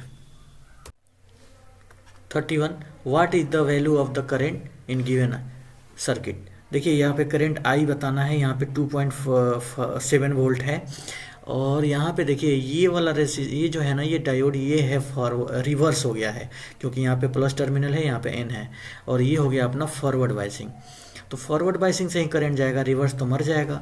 तो अब यहाँ पे होगा क्या कि देखिए यहाँ पे ये वाला करंट ख़त्म हो गया, तो हमारा करंट यहाँ से जाएगा और यहाँ से सीधे ऐसे करके यहाँ आएगा। अब हम लोग क्या कर लेते हैं, यहाँ पे करंट निकालना है तो V बराबर आई आर कर लेते हैं, और यानी I equal to V by R कर लेंगे, और V वोल्ट दिया है 2.7, लेकिन कुछ वोल्ट तो ये खाएगा, कितना खा जाएगा, तो 0.7 वोल्ट खा जाएगा। और रेसिस्टेंस हमको मिल रहा है कितना, 1 किलो ओम। तो इस यूनिट का ध्यान रखना है, किलो का मतलब होता है 10 के पावर 3। अब ये ख़त्म होगा तो ऊपर 2 बच जाएगा, नहीं ये 10 के पावर 3 ऊपर गया तो हमें मिलेगा 10 के पावर -3, तो ये -3 यानी मिली हो गया, तो यानी 2 मिली एम्पियर इसका करंट आएगा। ये क्वेश्चन बहुत ही इंटरेस्टिंग है। हम लोग देखते हैं, in the given circuit PN junction is ideal. यहाँ पे जो पीएन जंक्शन है आइडियल है, the calculate the current flowing through it. तो इसमें करंट हमें बताना है। ये देखिए क्वेश्चन ये मतलब कंफ्यूज करने की कोशिश किया है। अपना जो यहाँ पे ग्राउंडिंग कर दिया, इसका पोटेंशियल 0 होता है, और यहाँ भी ग्राउंडिंग कर दिया, इसका पोटेंशियल 0 होता है। हम सिंपल इसको क्या कर देंगे, कनेक्टेड कर देंगे। अब हमें देखने को ये मिल रहा है कि ये जो बैटरी का जो टर्मिनल है और ये बैटरी का टर्मिनल दोनों एक साइड है, यानी रॉन्ग कनेक्शन है। तो जो ज़्यादा बैटरी होगा वो कम वाले को क्या कर देगा, कैंसिल कर देगा। तो इसका मतलब 3 वोल्ट है, यहाँ पे 1 वोल्ट को कैंसिल करेगा, तो यानी यहाँ पे 2 वोल्ट बैटरी बच जाएगा, और 2 वोल्ट जो बैटरी होगा वो यहाँ पे हमें फॉरवर्ड बायसिंग में दिख रहा है। इसका मतलब हमारा ये कनेक्शन ऐसे है, ऐसे ऐसे यहाँ पे बड़ा सा टर्मिनल होगा, हमारा बड़ा वाला टर्मिनल यहाँ होगा, और यहाँ पे छोटा टर्मिनल, और हमें 2 वोल्ट ही यहाँ पे मिल रहा है, और ये 200 ओम का रेसिस्टेंस है। सिंपल फॉरवर्ड है तो 2 जाएगा, यहाँ से जा रहा है। हमें करंट निकालना है तो करंट हो जाएगा हमारा V बाई आर, यानी 2/200, सिंपल, और कटा देंगे इसको आराम से, है ना। Okay, 0.01 ampere. ये क्वेश्चन है 33 number, on increasing the temperature of a specific resistance the semiconductor. तो मतलब कह रहा है कि टेम्परेचर बढ़ाने पर सेमीकंडक्टर के रेसिस्टेंस के ऊपर क्या इफेक्ट पड़ेगा, ये क्वेश्चन है। तो सिंपल है, अगर हम टेम्परेचर बढ़ाएंगे तो सेमीकंडक्टर के अंदर जो इलेक्ट्रॉन और होल है उनका मूवमेंट बढ़ जाएगा, और उनके मूवमेंट बढ़ने के कारण उसका रेसिस्टेंस कम हो जाएगा। रेसिस्टेंस कम होगा जिससे उसके अंदर की करंट क्या होगा, बढ़ जाएगा, तो यानी रेसिस्टेंस डिक्रीज कर जाएगा। क्वेश्चन कह रहा है, platinum and silicon are cooled after heating up to 25 degree centigrade. मतलब हुआ कि प्लेटिनम को और सिलिकॉन को हम लोगों ने 25 डिग्री सेंटीग्रेड तक गर्म करने के बाद उसको ठंडा किए। सिंपल बात है, प्लेटिनम क्या है, तो प्लेटिनम है हमारा मेटल है, और सिलिकॉन क्या है, तो हमारा सेमीकंडक्टर है। तो सेमीकंडक्टर का रेसिस्टेंस ठंडा करने पर बढ़ जाता है ना, कूल करने पर सेमीकंडक्टर का रेसिस्टेंस बढ़ जाता है, और जो मेटल होते हैं उनके जो रेसिस्टेंस है वो घट जाते हैं, ठंडे करने पर उनका रेसिस्टेंस घट जाते हैं। तो अपना ऑप्शन कौन सा हो जाएगा, दूसरा। Resistance of silicon will increase, यानी सिलिकॉन का रेसिस्टेंस बढ़ेगा क्योंकि सेमीकंडक्टर है। दैट ऑफ प्लेटिनम डिक्रीज, और प्लेटिनम का डिक्रीज होगा, रेसिस्टेंस कम होगा। सिंपल क्वेश्चन है, electric conduction in the semiconductor take place due to. मतलब सेमीकंडक्टर का जो कंडक्शन होता है किसके कारण होता है, तो इलेक्ट्रॉन और होल दोनों के कारण होता है, इलेक्ट्रॉन और होल दोनों के कारण होता है। ये क्वेश्चन बहुत ही आसान है। 36 number question, assuming the diode to be of silicon with forward resistance 0, the current I in the following circuit. इस सर्किट में करंट बताना है। देखो उस सर्किट को ध्यान से देखिए, ये देखिए यहाँ पे 20 वोल्ट है और ये जो 20 वोल्ट का ऊपर वाला प्लस टर्मिनल है, तो ये हो जाएगा फॉरवर्ड बाइसिंग और ये हो जाएगा रिवर्स बाइसिंग। रिवर्स बाइसिंग में कोई करंट नहीं जाएगा, तो सारा का सारा करंट ऐसे होते हुए और यहाँ से होते हुए यहाँ आएगा। तो इसका मतलब हो गया कि यहाँ पे जब करंट हम बताने जाएंगे तो यहाँ पे करंट इक्वल टू हो जाएगा V/R, और V वोल्ट हमारे पास है कितना, तो है 20 वोल्ट, और यहाँ पे 2 किलो ओम का मतलब हुआ 2 × 10⁻³ अब देखिए, अब इसको हम जब काटेंगे तो ये देखिए ये कटेगा 2 से, तो ये चला जाएगा कितना बार में, 10 बार में, है ना। तो 10 × ये 10 के पावर -3 ऊपर जाएगा तो -3 हो जाएगा, और इसको बोलते हैं हम लोग मिली, तो हो जाएगा आंसर है 10 मिली एम्पियर। 10 मिली एम्पियर, यानी सी ऑप्शन सही है। 37 number, consider the junction diode as a ideal, the value of the current flowing through the A B में कितना करंट जाएगा। यहाँ पे देखिए 4 वोल्ट है और यहाँ पे -6 वोल्ट है। यहाँ ध्यान देने वाली बात है, ये डायोड जो है आइडियल है। आइडियल में जो होता है अपोज नहीं मिलता है बैटरी का। अब यहाँ पे हमें बनाना होगा, तो हमें जानते हैं I = V/R, तो जो यहाँ पे V होगा वो डेल्टा V है, और R सिंपल सा बात है, ये जो है ना ये परिवर्तन है। डेल्टा V का मतलब हो गया कि हमें जैसे हो गया 4 वोल्ट और माइनस में 6 वोल्ट हो गया ना डेल्टा V, एंड यहाँ पे रेसिस्टेंस है 1 किलो ओम। किलो का मतलब 10⁻3, और ये क्या है, माइनस प्लस हो जाएगा, तो ऊपर हो गया 10 और नीचे हो गया 1000, तो 1 0 से 1 0 मर गया, तो ये 10 ऊपर जाएगा, तो 10 के पावर -2 एम्पियर हो जाएगा करंट, यानी बी ऑप्शन है। क्वेश्चन कर रहा है current flowing in each circuit A and B respectively, मतलब बता रहा है कि इन दोनों में बताना है हमें करंट कितना फ्लो होगा। बड़ी सिंपल सा सवाल है, और देखिए मैं बनाया तो फटाफट। ये देखिए यहाँ से 8 वोल्ट का अगर इसे करंट जाएगा, तो ये देखिए यहाँ पे ये कौन सा हो गया, रिवर्स बायस्ड हो गया, तो ख़त्म हो गया। तो हमारा करंट जाएगा ऐसे और इधर से चला जाएगा, तो इसका मतलब रेसिस्टेंस भी काम का नहीं है। तो हमारे पास एक ही रेसिस्टेंस है और एक ही वोल्टेज है, तो हमारा करंट हो जाएगा वोल्टेज बाई रेसिस्टेंस V/R, और V हुआ है 8 और रेसिस्टेंस है हमारा 4, यानी कितना हो जाएगा 2 एम्पियर। और यहाँ पे जैसे यहाँ पे दोनों फॉरवर्ड है, दोनों फॉरवर्ड बाइसिंग है, तो फॉरवर्ड बाइसिंग होने के कारण दोनों से करंट जाएगा, तो हमें ये दोनों पैरेलल में हो गया, ये और रेसिस्टेंस ये दोनों आपस में पैरेलल में हो गया। हम जानते हैं कि पैरेलल में जो होता है वो होगा R इक्विवेलेंट, अगर पैरेलल में निकालें तो हो जाएगा अपना 4 × 4 और 4 + 4। अगर आपको इस R इक्विवेलेंट निकालने में अगर समस्या हो, मैं जब लेक्चर लूँगा जब करंट इलेक्ट्रिसिटी का, तो ऐसा ट्रिक बताऊँगा, जल्दी से हो जाएगा। तो हो गया 16 और नीचे हो गया 8, और कटने के बाद आ जाएगा 2। ऐसे भी सेम का ना आधा बोलते हैं, सेम है आधा हो जाएगा, यानी 2 हो जाएगा। अब यहाँ पे हो जाएगा 2 आ गया, और हमें करंट निकालना है तो V/R, और V कितना है, तो हमारा 8 वोल्ट है और R निकल के आया है 2, कट के कितना आएगा 4, तो 4 एम्पियर आ रहा है करंट इसमें, 4 एम्पियर, और यहाँ पे कितना आ रहा है 2 एम्पियर। क्वेश्चन बोल रहा है 39 number, the atomic bonding is same for which of the following pair. किस पेयर में एटॉमिक बॉन्डिंग सेम है। सिंपल से हैं, एक ही ग्रुप के ये है जर्मेनियम और सिलिकॉन, ये कार्बन फैमिली से बिलोंग करते हैं। देखिए कार्बन, सिलिकॉन, जर्मेनियम, टीन और लेड, है ना, ये दोनों एक ही के हैं, तो एक ही जैसे बॉन्ड बनाएंगे ये दोनों।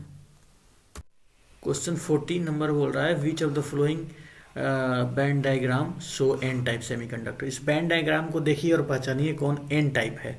हम लोग जानते थे एन टाइप में जो कंडक्शन बैंड और वैलेंस बैंड था ना, तो वैलेंस बैंड और कंडक्शन बैंड में कंडक्शन बैंड के तरफ डोपिंग होता था एन टाइप में, और पी टाइप में क्या होता था, पी टाइप में होता था वैलेंस बैंड के यहाँ पे डोपिंग होता था, वैलेंस बैंड के तरफ होता था।